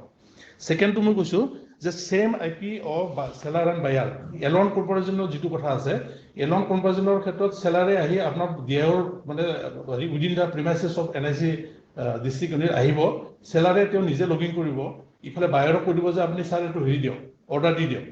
তেতিয়া কি হয়, জেমে তাৰমানে এনেকুৱাকৈ মানে সিহঁতে ইনকুৱাৰী মানে হেৰি কৰিছে যে সেলাৰ আৰু বায়াৰৰ এট এ টাইম যদি প্ৰডাক্ট এটা অৰ্ডাৰ পায় সেইটো সেলাৰে, আৰু IP ছেগমেণ্ট যদি একেই হয়, 10.177.156 কামৰূপৰ কৈছোঁ মই, 1 হ'ল তেওঁৰ হেৰিটো সেলাৰৰ হ'ল আৰু বায়াৰটো 5 হ'ল, এইটো IP ছিগনেট। এইটো মানে ডাইৰেক্টলি ইমপ্লাইজ যে মানুহজনে ইয়াতে আহিছে, কথা পাতিছে, পাতি সি অৰ্ডাৰ দিছে, মানে সি আপলোড কৰিছে, কৰি পেলাই বায়াৰৰ দ্বাৰা সি অৰ্ডাৰটো লৈ পেলাই ধুনীয়াকৈ এইটো এজ লাইক এজ এইটো মানে এইটো গভৰ্ণমেণ্ট ই মাৰ্কেট প্লেচ নহ'লেই, আগতকৈ এইটো বেছি ডাঙৰ ঘটনা। এইটো যাতে মানে কোনোৱে মানে ইণ্টাৰেষ্ট নিদিয়ে, সেলাৰে যাতে আহি কোনো মেচিনত বহি এই কাম নকৰে। ইভেন ডিচি অফিচৰ বেলেগ এটা কাৰণ NIC নেট থাকিবতো একেটা ছুইচৰ পৰা হেৰি হ'ব কণ্ট্ৰল হ'ব গতিকে এইটো যাতে কেতিয়াও নহয় মই এতিয়া মানে কৈ থৈছোঁ এনেকুৱা কেছ কিন্তু আহিব এনেকুৱা অৰ্ডাৰ মিনিষ্ট্ৰী অফ এক্সপেণ্ডিচাৰ ফাইনেন্সৰ পৰা আহি গৈছে যে এনেকুৱা বহুত চেলাৰ বায়াৰ আছে যিবিলাকে এইটো প্ৰেক্টিচ কৰি আছে গতিকে নেক্সট টাইম ৱাৰ্নিং এটা দি থৈ দিছে নেক্সট টাইম যদি হয় এইটো মানে পেনেল বৰ্ডৰ যিটো ৰুল আছে মানে ছাৰ্ভিচ ৰুল CCS যিটো ৰুল আছে সেইমতে মানে পেনালাইজ কৰা হ'ব এই দুটা কথা এটা লিংক ল'ব নালাগে চেলাৰক কেতিয়াও হেৰিত সোমাব দিব নালাগে ডিচি অফিচত যদি কোনোবাই আহি কৰে তেতিয়াহ'লে এইটো আইডেণ্টিফাই কৰি থ'ব লাগে IP-টো ট্ৰেকিং কৰি ধুনীয়াকৈ FMS-ক লিষ্ট এখন বনাই থ'ব লাগে যে এই IP-টো এইজন মানুহে কৰিছে যদি হেৰি হয় তেতিয়াহ'লে he will be responsible already এইটোতো প্ৰেক্টিচ হৈয়ে গৈছে আমাৰ থাৰ্ডটো হ'ল যিটো আমি আগতে ক'লোঁ যে bid should not be restrictive restriction থাকিব নালাগে যিটো ৰেষ্ট্ৰিকশ্যনে পাৰ্টিকুলাৰ বিডাৰ এটাক মানে ফেভাৰ কৰে আৰু বিডটো কৰোঁতে সদায় MII ক্লজটো টিক কৰিব লাগে যে মেক ইন ইণ্ডিয়া হ'ব লাগিব গভৰ্ণমেণ্টে এইটো প্ৰমোট কৰিছে আৰু বিডৰ ক্ষেত্ৰত আৰু এটা কথা থাকে যে MSC মাইক্ৰ' স্মল এণ্টাৰপ্ৰাইজক আমি প্ৰমোট কৰিব লাগে ষ্টাৰ্টআপক প্ৰমোট কৰিব লাগে গতিকে সেইমতে যাতে চিলেকশ্যনবিলাক সেইমতে গোটেইকেইটা যাতে টিক হৈ থাকে আপুনি হেৰিয়ে কৰক ৰেজিষ্টাৰ চেলাৰ আপুনি পিন নাম্বাৰ ৱাইজে তাক আমি বিডখন কৰি থৈ দিয়ক তথাপি মানে এইকেইটা চিলেক্টেড হৈ থাকিব লাগিব সেই গোটেইকেইটা দিয়াৰ পিছত যদি নাই তেতিয়া আপুনি BOQ কৰিব যে মই এইকেইটা চিলেক্ট কৰাৰ পিছত এটা কোনো এটা প্ৰডাক্টে ইয়াত চাৰ্চ ৰিজাল্টত নাই তেতিয়া আপুনি ক'ব পাৰিব যে তেতিয়া আমি BOQ কৰিবলৈ বাধ্য এটা স্ক্ৰীনশ্বট লৈ পেলাই আপুনি DCৰ লগত বা কমিটিৰ লগত কথা পাতক এইটো কথা NIC ক্ষেত্ৰত কেতিয়াও নাহে আপুনি তাক ক'বহে যে এনেকুৱা নিয়ম আছে আপোনালোকে কৰক যি কৰে তাৰপিছত আৰু এটা কথা হৈছে যেতিয়া আমি বিড এখন কৰোঁ ফাইনেলি যেতিয়া মানে ৱৰ্ক অৰ্ডাৰটো প্লেচ কৰিব যাওঁ মানে টেকনিকেল বিড কৰাৰ পিছত ফাইনেন্সিয়েল বিডত যেতিয়া আমি খুলিব যাওঁ আমি তেতিয়া সদায় ৰান L1 অপশ্যনটো কৰিব মানে এইটো ছাজেষ্টিভ দুটা অপশ্যন থাকে L1 যদি দুটা বা তিনিটা হেৰি হয় বেছিকৈ হয় তেতিয়াহ'লে আপুনি কাক চিলেক্ট কৰিব আপুনি এইটো বিশেষকৈ ছাৰ্ভিচৰ ক্ষেত্ৰত তো জেনেৰেল টাৰ্মছ এণ্ড কণ্ডিশ্যন মানে জেমৰ এটা আছে কি যে ফাৰ্ষ্ট কুৱেশ্যনটো হ'ল যে জেমে এটা পাৰ্টিকুলাৰ এলগৰিথম তেওঁলোকে মেইনটেইন কৰে মেনেজ কৰে সেইটোৰ ওপৰত কাক চিলেক্ট কৰিব তেওঁলোকে এইটো মানে ব্লাইণ্ড লটাৰী টাইপৰ বস্তু আৰু এটা অপশ্যন দি থৈ দিছে যে buyer own choice with own category এইটো বস্তু কৰাটো ঠিক নহয় তাৰমানে যদিও আছে ঠিক নহয় জাষ্টিফিকেশ্যন আমি ঠিকে দিব পাৰিব যে লোকেল লাগে মোক ছাৰ্ভিচ ভাল লাগে কিবা প্ৰব্লেম ডিছপুট হ'লে আমি মাতি নি কথা পাতিব পাৰোঁ কিন্তু আজিৰ দিনত মানে পেন ইণ্ডিয়াত যিবিলাক চববিলাক প্ৰজেক্টে হৈছে তাতে মানে আমি আৰু লোকেল আৰু মানে বাহিৰৰ কথাটো তাত নাহে গতিকে সেইটো লজিকত চেলাৰে আপোনাৰ ওপৰত চেলেঞ্জ কৰিব পাৰে এইটো কথা লৈ পেলাই যদিও এইটো জেমত কৈ থোৱা আছে সেইবিলাক আননেচেচাৰী হেৰিত সোমোৱাৰ কোনো দৰকাৰ নাই ৰান L1 কৰক মোৰ কি স্বাৰ্থ আছে যোনে পাই কৰক জেমে যাক এপ্ৰুভ কৰিছে জেমত অনবোৰ্ডিং হৈ আছে মানে কি he is eligible for giving service he is eligible for giving products গতিকে লজিকটো হ'ল তেনেকুৱা আৰু ইয়াৰ আগতে আৰু এটা ক'লোঁ মই যে মিনিমাম 5 গল্ডেন পিৰামিটাৰ হেৰি কৰিব লাগে চিলেক্ট কৰিব লাগে PSC বিডৰ ক্ষেত্ৰত কণ্ডিশ্যনটো মই ক'লোৱে কেনেকুৱা যে এখন পাৰ্টিকুলাৰ ফৰ্ম এখন আছে সেই ফৰ্মখন ফিল আপ কৰি পেলাই আপলোড কৰিব লাগে তেতিয়া PSC বিডত যাব পাৰি BOQটো কথা ক'লোৱেই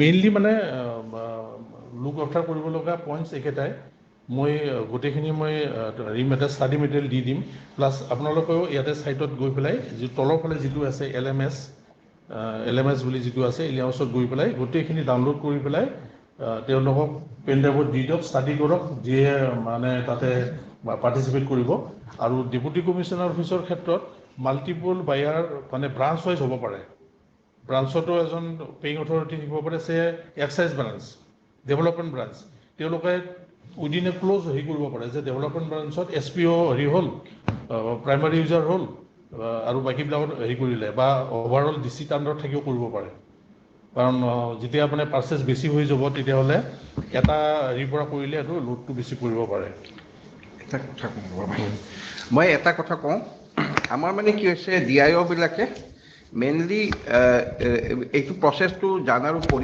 জনাৰ দৰকাৰে এইটোৰ উপৰি মানে অনবোৰ্ডিং প্ৰচেছটো খালি গাইড কৰিলে হ'ল কাৰণ সিহঁতৰ জেমৰ বিডিং প্ৰচেছত নহয় বেছিভাগ সময়ত পাৰ্টিচিপেট নকৰাই ভাল মানে এইবিলাকত ইনভলভ নোহোৱা ভাল আৰু যদি সিহঁতে খুব বেছি বিচাৰে they can undergo a training program conducted by GEM people. GEM people are always ready to conduct a training program. আজিকালি online training program facility আছে, সিহঁতে virtual mode training দিয়ে।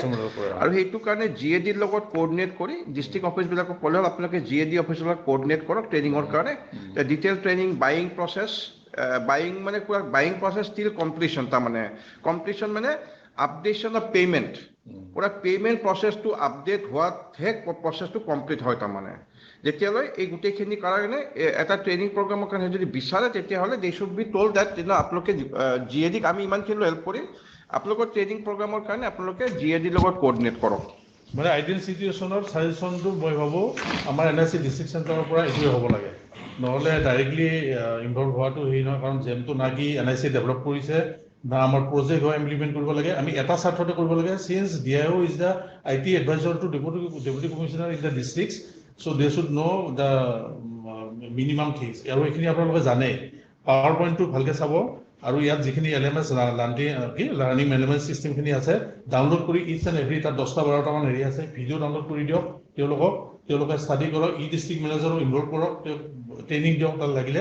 আৰু লাষ্ট অপশ্যনটো হ'ল from deputy commissioner to GAD কমিশ্যনাৰো লিখক, GAD কমিশ্যনাৰে জেমলৈ লিখিব, বা ডাইৰেক্টলি যদি ডেপুটি কমিশ্যনাৰ ছাৰে যদি বিচাৰে যে জেমৰ মানুহটো তেওঁৰ ডিষ্ট্ৰিক্টত অহাটো দৰকাৰ, দুদিনৰ এটা ৱৰ্কশ্বপ কৰিব লাগে, সেইটোও কৰিব পাৰি। সেইটো হ'লে গুড, কাৰণ IIT গুৱাহাটী আনিছে এনেকৈ, আৰু 2টামান অফিচ আছে ইয়াতে তেওঁলোকে মাতি আনিছে, আৰু এইফালে আহিবলৈও মানে একো তেওঁলোকে হেৰি নকৰে। আৰু আদাৰৱাইজ যদি আহিব নোৱাৰে তেতিয়াহ'লে তেওঁ 5 দিনৰ এটা হেৰি কৰক, অনলাইন ট্ৰেইনিং কৰক। গতিকে প্ৰব্লেম যদি আমি হেৰিটো প্ৰব্লেম ঠিক নহয়, এইটো এনেকৈ চল্ভ কৰিব পৰা যায়।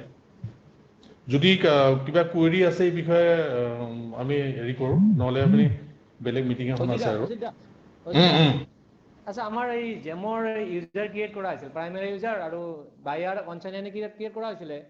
বায়াৰ আৰু কনচাইনি দুটা আমাৰ কাম কৰি আছে, কিন্তু বাকীখিনি বহুত দিন হ'ল পাহৰি গৈছে। কিবা চাব পৰা যায় নেকি লিষ্টখন কি আছিলে? নাই, সেইটোতো আমাৰ ক্ৰেডেঞ্চিয়েল ইয়াত নাথাকে। কোন ডিপাৰ্টমেণ্ট? তোমালোকে এটা কাম কৰিব পাৰা। কোন ডিপাৰ্টমেণ্টৰ কাৰণে? মানে কি ডেপুটি কমিশ্যনাৰ অফিচৰ কাৰণে নে? হয়, ডিচি অফিচৰ কাৰণে। পাহৰি যোৱাটো এতিয়া কি ক'ব পাৰো? DC অফিচৰ কাৰণে সিহঁতৰ প্ৰাইমেৰী ইউজাৰ কোন আছিলে সেইটো জানিব। প্ৰাইমেৰী ইউজাৰেহে যদি প্ৰাইমেৰী ইউজাৰত লগ ইন হয়, সেইকাৰণে কি হয়, খুব ইম্পৰ্টেণ্ট বস্তু হৈছে, খুব ইম্পৰ্টেণ্ট ইউজাৰ ডিপাৰ্টমেণ্টক এটা কথা ক'ব লাগে, সিহঁতে যিটো লগ ইন ID দিয়ে, বহুত সময়ত কি হয় লগ ইন IDটো এটা বেলেগ ৰাখে, সেই লগ ইন IDটো আকৌ মেপ হয় তাৰ LDAP ক্ৰেডেঞ্চিয়েলৰ মেপ হয়, ঠিক আছে। সি লগ ইন ID কি ৰাখে, কেতিয়াবা কি হয় লগ ইন IDটো ইমেইল IDটোৱে লগ ইন ID ৰাখে, কেতিয়াবা বেলেগ এটা ৰাখে। বেলেগ এটা ৰাখিলে আল্টিমেটলি কি হয়, লগ ইন ID যদি বেলেগ আমি লগ ইন ID ৰাখোঁ, ছাপ'জিং মই কৈছোঁ let's say ADC Kamrup rural, ADC Kamrup ৰুৰালটো হ'ল এটা লগ ইন ID, কিন্তু সেইটো আকৌ কি হ'ব, মেপ হ'ব ADC কামৰূপ ৰুৰালৰ যিটো গভৰ্ণমেণ্ট ইমেইল তাতে মেপ হ'ব। সেইকাৰণে কি হয়, প্ৰত্যেক ইউজাৰক এটা বস্তু কোৱা দৰকাৰ, তাহাঁতে গোটেই বস্তুখিনি এখন ডায়েৰীত ৰেকৰ্ড কৰি লোৱা ভাল। তাৰমানে এইটো খুব ইম্পৰ্টেণ্ট বস্তু, মানুহে পাহৰি যায়। এতিয়া এই যিটো কেছ হ'ল, এই কেছটো মানে এইটো প্ৰেক্টিকেল প্ৰব্লেম। তাহাঁতে কৰিছিলে, কেতিয়াবা বহুত দিন বন্ধ হৈ গ'ল, পাহৰি থাকিলে। ইমেইল ডিএক্টিভেশ্যন এটা এনাডাৰ প্ৰব্লেম। বহুত সময়ত ইমেইলটো ইউজ নকৰে কাৰণে ইমেইল ডিএক্টিভ হৈ যায়, তেতিয়াও জেমত লগ ইন নহয়। এইবিলাক ইছ্যু আছে। তাৰমানে ইমেইল ডিএক্টিভ হ'লে কি হয়, এটা কমন চলিউশ্যন আছে। কোনোবা মোৰ ইমেইল আইডি ডিএক্টিভ হ'ল, মই ৰিটায়াৰ কৰা নাই, মই জাষ্ট কিবা কোনো 3 মাহ ইউজ কৰা নাই কাৰণে, মই তেতিয়া কি হয় ফৰগেট পাছৱৰ্ড কৰি দিলে, ফৰগেট পাছৱৰ্ড কৰাৰ লগে লগে নতুন পাছৱৰ্ড এটা লৈ লোৱাৰ লগে লগে ইমেইল আইডিটো অট'মেটিকেলি এক্টিভ হৈ যায়। আমাৰ যিটো নৰ্মেল আমাৰ NIC ইমেইল ID, সেইটো কৰি পেলাই ইমেইল আইডিটো এক্টিভ কৰিলে জেমত অট'মেটিকেলি লগ ইন হ'ব। এইবিলাক ইছ্যু কিছুমান প্ৰেক্টিকেল প্ৰব্লেম আছে তাৰমানে জেমত। মই যিকেইটা মানে দুনত মানে হেৰিকেইটা টপিক কেইটা ক'লোঁ, সেইকেইটা ফ'ল' কৰি বাকীখিনি ডকুমেণ্টছ ডাউনলোড কৰি পেলাই বা ডাউনলোড নিজে কৰিব পাৰিব। ডিষ্ট্ৰিক্ট মেনেজাৰক হেণ্ড অভাৰ কৰি দিব লাগে। কিবা যদি প্ৰচেছত হেৰি থাকিলে তেতিয়াহ'লে আমি আছোঁৱে, আমি হেৰি কৰিব পাৰোঁ। আৰু বাকী জেমৰ পৰা ট্ৰেইনিংটো ল'লে বেছি ভাল, তেওঁলোকৰ নিজৰ ছফ্টৱেৰ। এতিয়া যদি আমি নতুনকৈ ক্ৰিয়েট কৰিব খোজোঁ প্ৰাইমাৰী ইউজাৰ, তেতিয়াহ'লে সেইটো ইমেইল যদি সেইটো দিয়া হয় এক্সিষ্ট বুলি দেখুৱাব চাগে। এটা মোবাইল নাম্বাৰৰ এগেইনষ্টে, চেম মোবাইলৰ এগেইনষ্টে দুটা জেম ID ক্ৰিয়েট কৰিব পাৰে। তাহাঁতৰ কি হ'ব লাগিব, দুটা ডিফাৰেণ্ট ইমেইল ID থাকিব লাগিব। আগতে সেইটো নাছিলে। আগতে কি আছিলে, বহুত প্ৰথমতে জেম ৰেজিড আছিলে।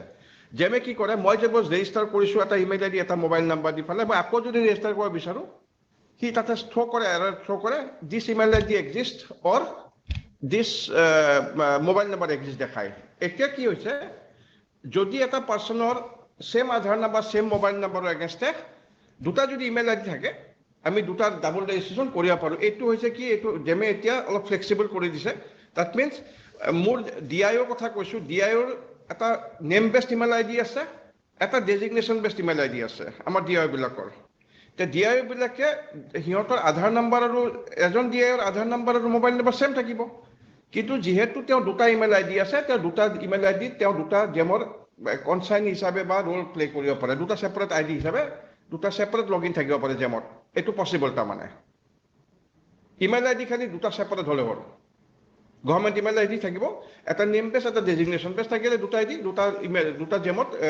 দুটা জেমত লগ ইন আই ডি থাকিব তাৰমানে পাৰে আগতে সেইটো নাছিলে তাৰমানে আৰু যদি ডিপাৰ্টমেণ্টে কিবা কাৰণত ইউজাৰ আই ডি প্ৰাইমাৰী ইউজাৰে পাহৰি গ'ল প্ৰাইমাৰী ইউজাৰটো পাই গ'লে ছেকেণ্ডেৰী ইউজাৰ অট'মেটিকেলি পাই যায় প্ৰাইমাৰী ইউজাৰ লগ ইন কৰাৰ লগে লগে ওপৰত এটা মেনু আইটেম থাকে ইউজাৰ্ছ বুলি সেই ইউজাৰ্ছত ক্লিক কৰাৰ লগে লগে প্ৰাইমাৰী ইউজাৰৰ মেনুত টপ মেনুত ইউজাৰ্ছ বুলি ক্লিক কৰিলে তাতে আণ্ডাৰ যিমান ছেকেণ্ডেৰী ইউজাৰ চব দেখা পায় এতিয়া প্ৰাইমাৰী ইউজাৰটোৱে পাহৰি গ'ল প্ৰাইমাৰী ইউজাৰ কোন আছিলে তেওঁৰ আধাৰ নম্বৰ কি আছিলে সেইখিনি দি পেলাই জেমৰ লগত কণ্টেক্ট কৰিব লাগিব আদাৰৱাইজ কোনো উপায় নাই জেমক কণ্টেক্ট কৰিলে জেমে সেইটো উলিয়াই দিব পাৰিব এইবিলাক নাযাব এইবিলাক নালাগে এইবিলাক জেমৰ হেল্প ডেস্কক আৰু জেমৰ হেল্প ডেস্ক নাম্বাৰটো এটা তাতে চাইটত আছেই এইটো হ'ল 1800-102-3436 জেমৰ হেৰিও আছে জেম হেল্প ডেস্ক এটা ইমেইল আই ডিও আছে helpdesk-jem@gov.in বুলি এটা ইমেইল আই ডি আছে জেমৰ তলত আছে এইটো একদম তলত এইটো দেখাই দিব পাৰা তুমি তলত সেই ছাপৰ্টত সেইটো উলিয়াই ল'ব গতিকে এইকেইটা মই এতিয়া ডাইৰেক্ট পাৰ্চেছ বা L1 বা বিট মই প্ৰেক্টিকেলি জাষ্ট ষ্টাৰ্টিংটো মই হেৰি কৰি দিম মই দিব বিচাৰিছোঁ যে এতিয়া অৰ্ডাৰ ফিল্টাৰ নিদি পেলাই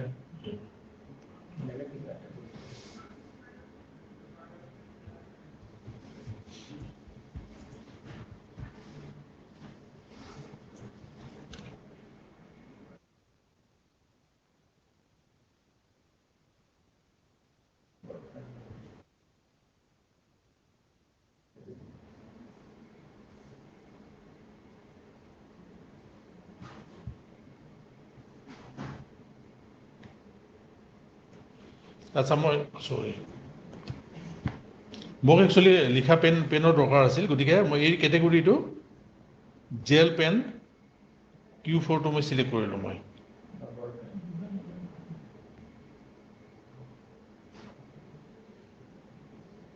চাইটটো কেতিয়াবা বেছিয়ে শ্ল' হৈ যায়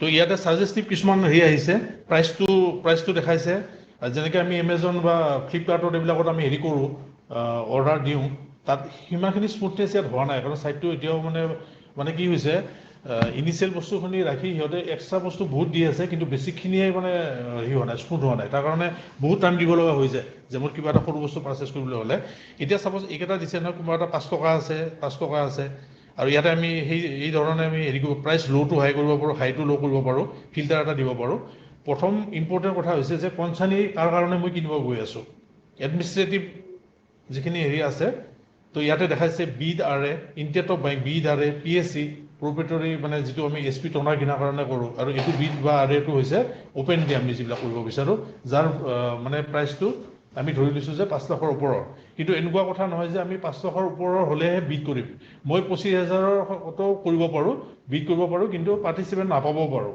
কিন্তু ছাপ'জ ধৰক 3 লাখৰ বস্তু এটাত আমি বিড কৰিব পাৰোঁ এনেকুৱা নহয় যে 5 লাখৰ ওপৰ হ'লে মই কৰিব পাৰোঁ বিড কৰিলে কি হয় অৰ্গেনাইজেশ্যনটোৰ ফাইনেন্সিয়েল লাভ হয় কমতে পোৱা যায় কিন্তু ডাইৰেক্টলি কৰিলে অলপ প্ৰাইচটো বেছি হৈ যায় চ' ফাৰ্ষ্ট আমি কি কৰিব লাগিব চিলেক্ট কনচাৰ্নি যদি বিড কৰিব গৈ আছোঁ মই ইয়াতে ক্লিক কৰিলে হ'ল PSC কৰিব লাগিলে ইয়াত ক্লিক কৰিলে হ'ল ফাৰ্ষ্ট অপশ্যনটো হৈছে চিলেক্ট কনচাৰ্নি ইয়াতে ভাস্কৰ মালাকাৰ বুলি দিলোঁ মই গোৱালপাৰা বুলি দিলোঁ কনচাৰ্নি ইয়াতে গোটেই লিষ্টখন আছে ইয়াতে আমাৰ NIC আছাম ষ্টেট চেণ্টাৰৰ গোটেইখিনি ইয়াতে আছে ই গুচি গ'ল ন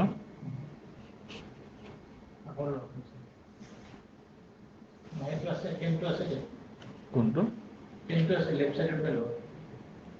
নহ'লে এই ভিডিঅ' গুচি গ'ল তাৰমানে আকৌ ভিডিঅ' গুচি গৈছে বিডটো মই এবাৰ চিলেক্ট কৰি দিলোঁ যে সেই বিডটো কৰিম বুলি মানে সেনেকুৱাতে গুচি গৈছে ইণ্ডিয়াটো বাইংটো বিড হৈছে কিন্তু মই ডাইৰেক্ট পাৰ্চেছ কৰিব বিচাৰিছোঁ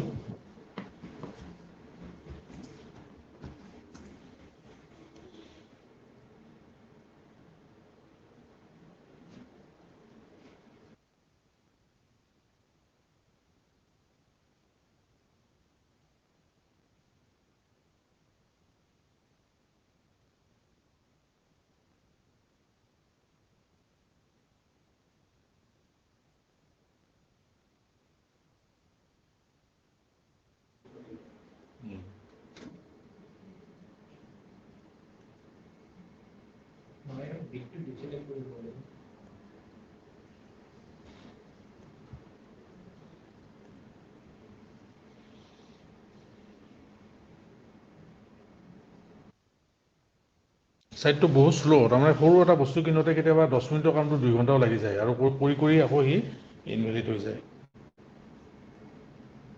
তো ফাৰ্ষ্ট মই কনচাৰ্নি চিলেক্ট কৰিম মই এইবাৰ বিজয় মজুমদাৰ আহিলে এইটো ৰোটেশ্যন হৈ থাকে ছাপ'জ পেন মোক 50টা লাগে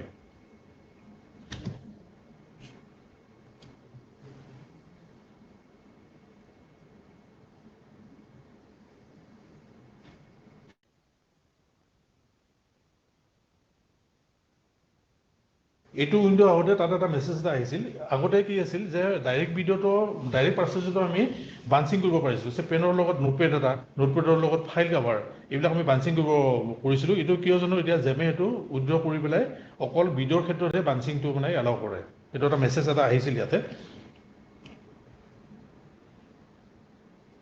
তো কনচাৰ্নিটো মই চিলেক্ট কৰিলোঁ তাৰমানে কি হয় ইয়াতে অপেনলি যিটো প্ৰাইচ দেখাই থাকে কনচাৰ্নি ৱাইজ মানে সেই এইটো প্ৰাইচটো চেঞ্জ হৈ যায় বঙাইগাঁৱৰ কাৰণে যিটো আছে ডিফুৰ কাৰণে চিলেক্ট কৰিলে হয়তো বেলেগ হ'ব পাৰে এইটো কনচাৰ্নি বেজ হয় এইটো ইয়াত আৰু এটা ক্লজ আছে ইনক্লুড আউট অফ ষ্টক সেইটো আমি ল'ব পাৰোঁ মেক ইন ইণ্ডিয়া ইয়েছ অৰ ন' ল'ব পাৰোঁ আমি MSC হয়নে মাইক্ৰ' স্মল এণ্টাৰপ্ৰাইজ হয়নে সেইটো ল'ব পাৰোঁ আজিকালি ওমেন যিবিলাক চেলাৰ্ছ আছে তেওঁলোককো গভৰ্ণমেণ্টে হেৰি কৰে প্ৰমোট কৰিছে SC/ST হ'লেও কৰে গতিকে এইবিলাকতো আমি দিব পাৰোঁ আৰু এইটো হৈছে চেলাৰ ৰেজিষ্টাৰ এড্ৰেছ ইয়াতে মই বঙাইগাঁও দিলে মই নাহিবই পাৰে বা মই নলবাৰী দিলোঁ মই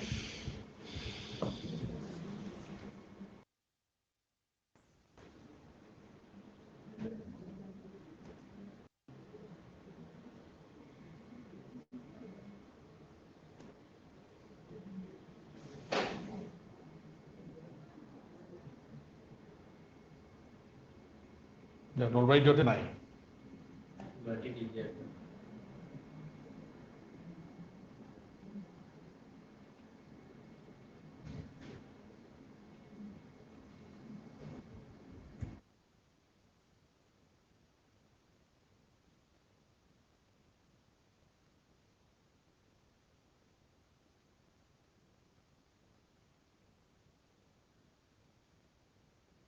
তো আসাম দিওঁতে আহিছে বেলেগ ডিষ্ট্ৰিক্টো হ'ব পাৰে অসমৰ ল'ব পাৰোঁ আমি চেলাৰ ৰেটিঙো আমি দিব পাৰোঁ কিন্তু এইটো বস্তু কিয় দিছে এইটো এটা মানে ডাউটফুল ন ৰেটিংটো দিয়া মানেতো মই ডাইৰেক্টলি এটা হেৰি কৰা ফেভাৰ কৰা যেন হ'ল ৰেটিংটো মানে একচুৱেলি বেছিকেলি ৰেটিংটো নোলোৱা ভাল ৰেটিং শুড বি এভয়েডেড তো ফাইনেন্সিয়েল হেৰি কথা আছে ইয়াতে এনুৱেল টাৰ্ণ অভাৰো দিব পাৰে একজেক্ট ফিগাৰটো দি পেলাই কোনোবা এটা মাতি আনিব পাৰে সেইটোও বৰ এটা ঠিক নহয় এইটো এটা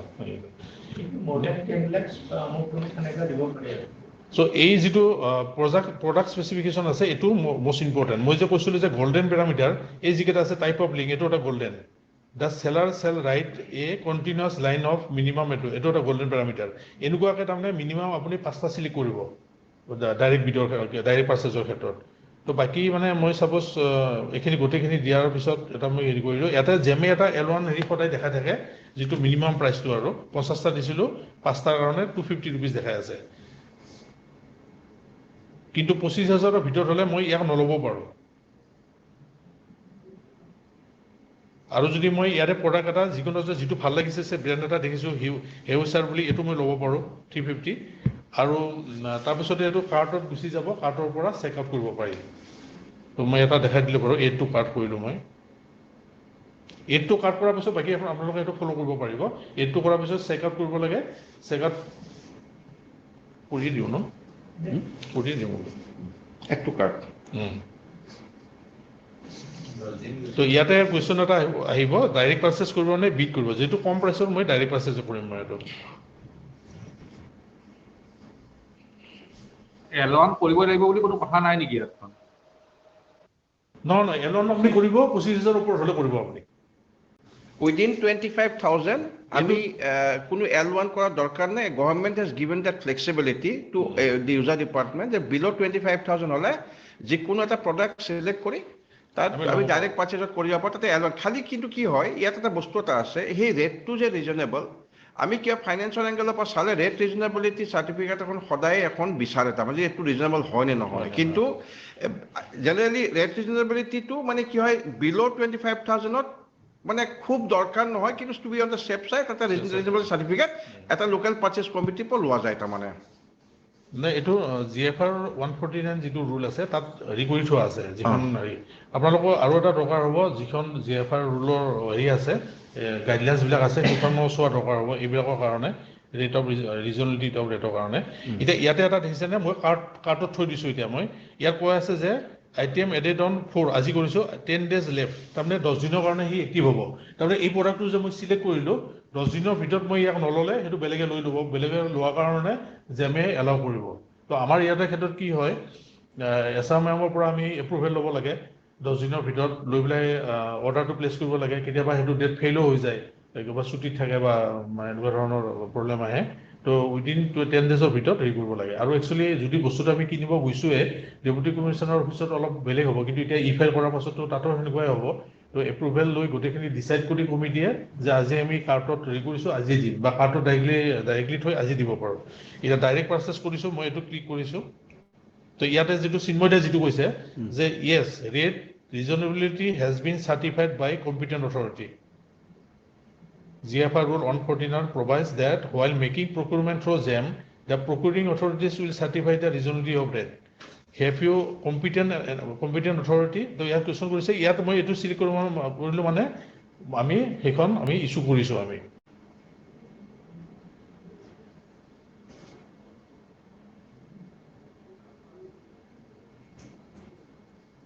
তো ইয়াত নেক্সট স্ক্ৰীনখন আহিলে, এতিয়া মই প্ৰডাক্টটো কিয় লৈছোঁ, মই reason for choosing this seller, মই ইয়াতে কিবা দিব লাগিব এটা, যে best price, quality is good as per market research, এইবিলাক কিবা এটা দিলে হ'ল। নেক্সট আহিব পাৰ্চেছ ৰিকুইজিশ্যন নাম্বাৰ এটা, আজিকালি এইটো নতুনকৈ দিছে নাম্বাৰ এটা পুট কৰিব লাগে ইয়াতে। পাৰ্চেছ ৰিকুইজিশ্যনটো নতুনকৈ আহিছে ন, এইটো বস্তু চাব লাগিব। পাৰ্চেছ ৰিকুইজিশ্যনটো এতিয়া জাষ্ট ৰিচেণ্টলি এড কৰিছে। এতিয়া পাৰ্চেজ ৰিকুইজিশ্যন নাম্বাৰটো বেচিকেলি এইটো মানে কি হয়, ডিপাৰ্টমেণ্টৰ নিজৰ এটা, এইটো মেণ্ডেটৰী, এতিয়ালৈ মেণ্ডেটৰী কৰা নাই সিহঁতে, মানে সেইটো মানে অপশ্যনেল ৰাখি থৈ দিছে। কিন্তু মানে এইটো পাৰ্চেজ ৰিকুইজিশ্যন বস্তুটো মানে এইটো মানে নতুন অপশ্যন এটা দিছে। এইটো মানে as per procurement policy, definitely government of ইণ্ডিয়াৰ যিটো প্ৰকিউৰমেণ্ট পলিচি আছে, তাতে ডেফিনেটলি এই ৰুলটো আছে যে আমি এটা পাৰ্চেজ ৰিকুইজিশ্যন নাম্বাৰ থাকিব লাগে, এটা ডেট থাকিব লাগে। এতিয়া ইয়াতে ৰাখিছে, কিন্তু এতিয়া মেণ্ডেটৰী কৰা নাই তাৰমানে। নেক্সট মই কণ্টিনিউ কৰিম মই। আচ্ছা, এইটো নিদিয়ে কৰিব, এইটো মাছ পৰিছে এইটো।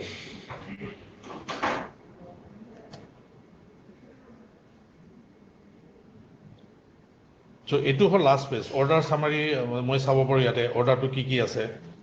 নেক্সট মই ফাইনেন্সিয়েল ডিটেইলছটো আহিলে, চিলেক্ট পে'মেণ্ট অথৰিটি, যিহেতু আমি অনবৰ্ডিং কৰি ল'ম, গোটেই পেয়িং অথৰিটি DDO আৰু বায়াৰ প্ৰাইমেৰী ইউজাৰ ল'ম, ইয়াতে চিলেক্ট কৰিলে। এতিয়া আমাৰ ইয়াতে ৰামজ্যোতি চৌধুৰী আছে, ৰামজ্যোতি চৌধুৰীক মই চিলেক্ট কৰিলোঁ।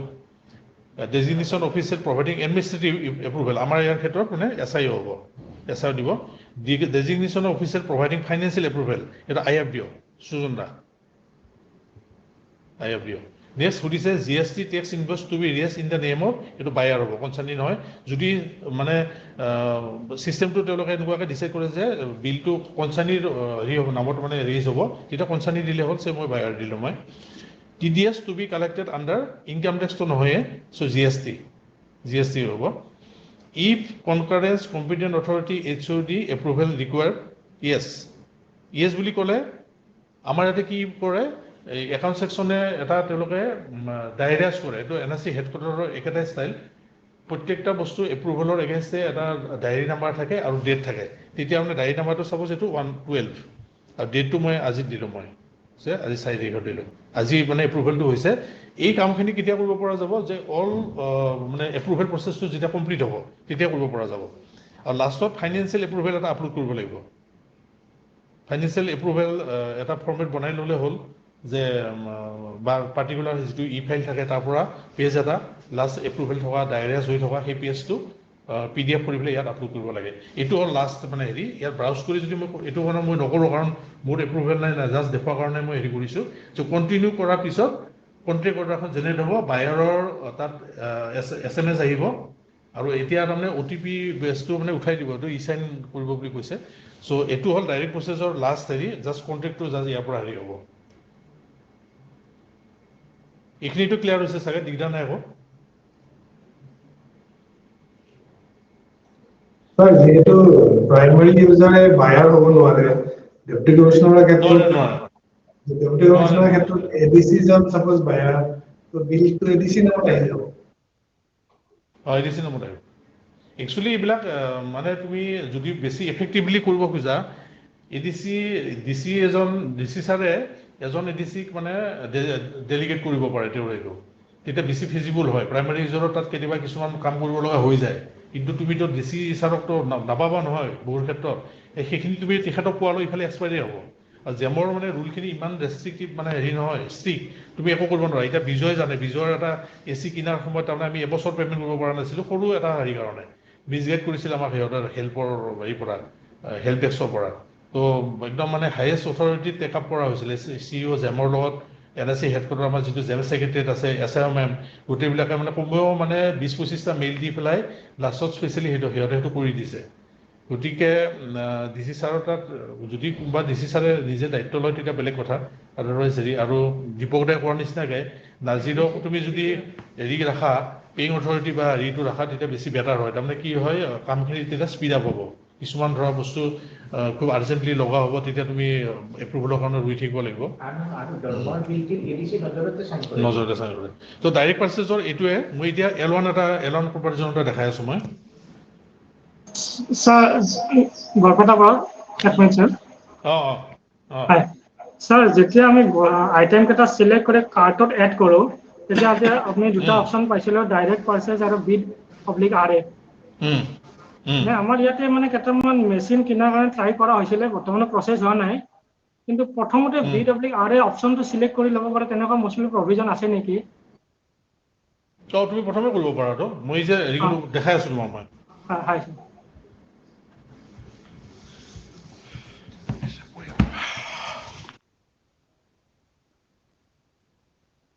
চাইটটো মানে বহুত শ্ল', তোমাৰ ধৈৰ্য পৰীক্ষাৰ মানে আল্টিমেটটো ইয়াতে জেমতে আছে।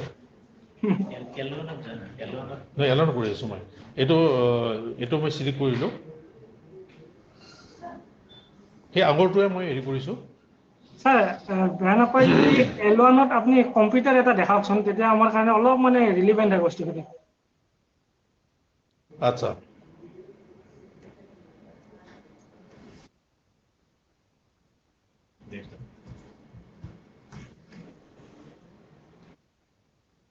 ইয়াতে তোমাৰ বিভিন্ন মেনু হৈছে ন, ডেস্কটপ কম্পিউটাৰ। মই এইটো কৰি চিলেক্ট কৰি লওঁ, মই ডেস্কটপ কম্পিউটাৰ Q2 ভাৰ্চন।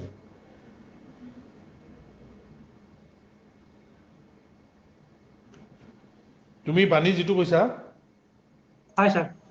ইয়াতে প্ৰথমে এডমিনিষ্ট্ৰেটিভত তোমাৰ ইয়াতে তুমি চিলেক্ট কৰি ল'ব পাৰা, বিটো আৰে কৰিবা নে PSC কৰিবা নে, ইয়াতে কৰি ল'বা তুমি। ইয়াতে চিলেক্ট কৰিলে জেমে অট'মেটিকলি তোমাক সেই লাইনত লৈ গৈ থাকিব।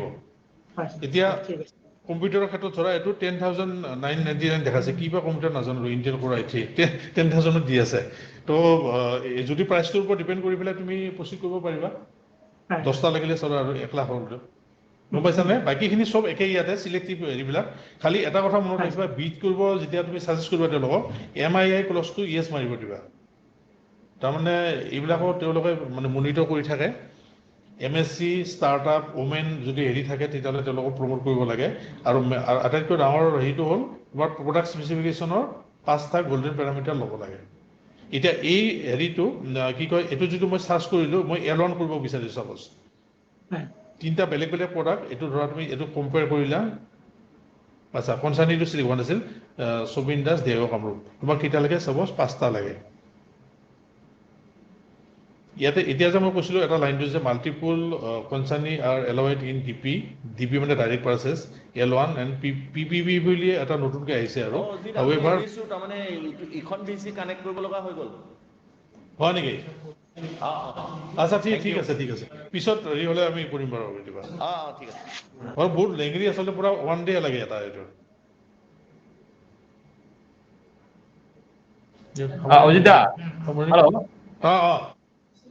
এই আপোনাৰ এইখিনিৰ ওপৰত মেইনলি ধৰক আমি প্ৰাইমাৰী ইউজাৰ ছেকেণ্ডাৰী ইউজাৰ ধৰক আমি ধৰক আমাৰ মোটামুটি আইডিয়া আছে গোটেইখিনি মেইনলি এই আপুনি যিটো দেখুৱালে লাষ্ট পাৰ্টটো এইটো মানে এইটো ইম্পৰ্টেণ্ট আৰু এইটোৰ ওপৰত অলপ আৰু এটা স্পেচিয়েল এদিন কৰিলে ভাল হ'ব তাৰমানে ঠিক আছে আৰু এদিন তাৰমানে 2 ঘণ্টামানৰ এটা হেৰি লৈ গোটেইখিনি দেখাই দিম মানে বিডত কেনেকৈ কি কৰিব লাগে আৰু যিখিনি মই যে আৰু সেই পিপিটি সেইটো অলপ দি দিব আমি অলপ চাম তথাপিও বাৰু দিম পিপিটিটো দিম প্লাছ ইয়াৰ পৰা ডাউনলোড কৰি ল'বা আৰু অন্য ডকুমেণ্টো আছে মই মেইলত দি দিম মই ঠিক আছে ইয়াৰে সেইখিনি বস্তু তাৰমানে ডাউনলোড কৰিলে বহুখিনি তাৰমানে গম পোৱা যায় প্ৰায় 80% মান গোটেইখিনি কাম আহি যাব ঠিক আছে তেতিয়াহ'লে আমি আৰু বেছি সময় নলওঁ সিখন ভিচিও তাৰমানে কানেক্ট কৰিব লগা হৈছে হয় নহয় জানো হয় চিএমৰ ভিচি আছে দীপক ঠিক আছে ঠিক আছে ঠিক আছে থেংক ইউ দীপক কোৱা তুমি ষ্টেট নডেল অফিচাৰৰ ডিটেইলছখিনি দিবাচোন বাণীয়ে কৈছিলে দিলীপ বৰা বুলি কিন্তু দিলীপ বৰা একচুৱেলি কোন হয় কি কথা জেমৰ নডেল অফিচাৰ ষ্টেটৰ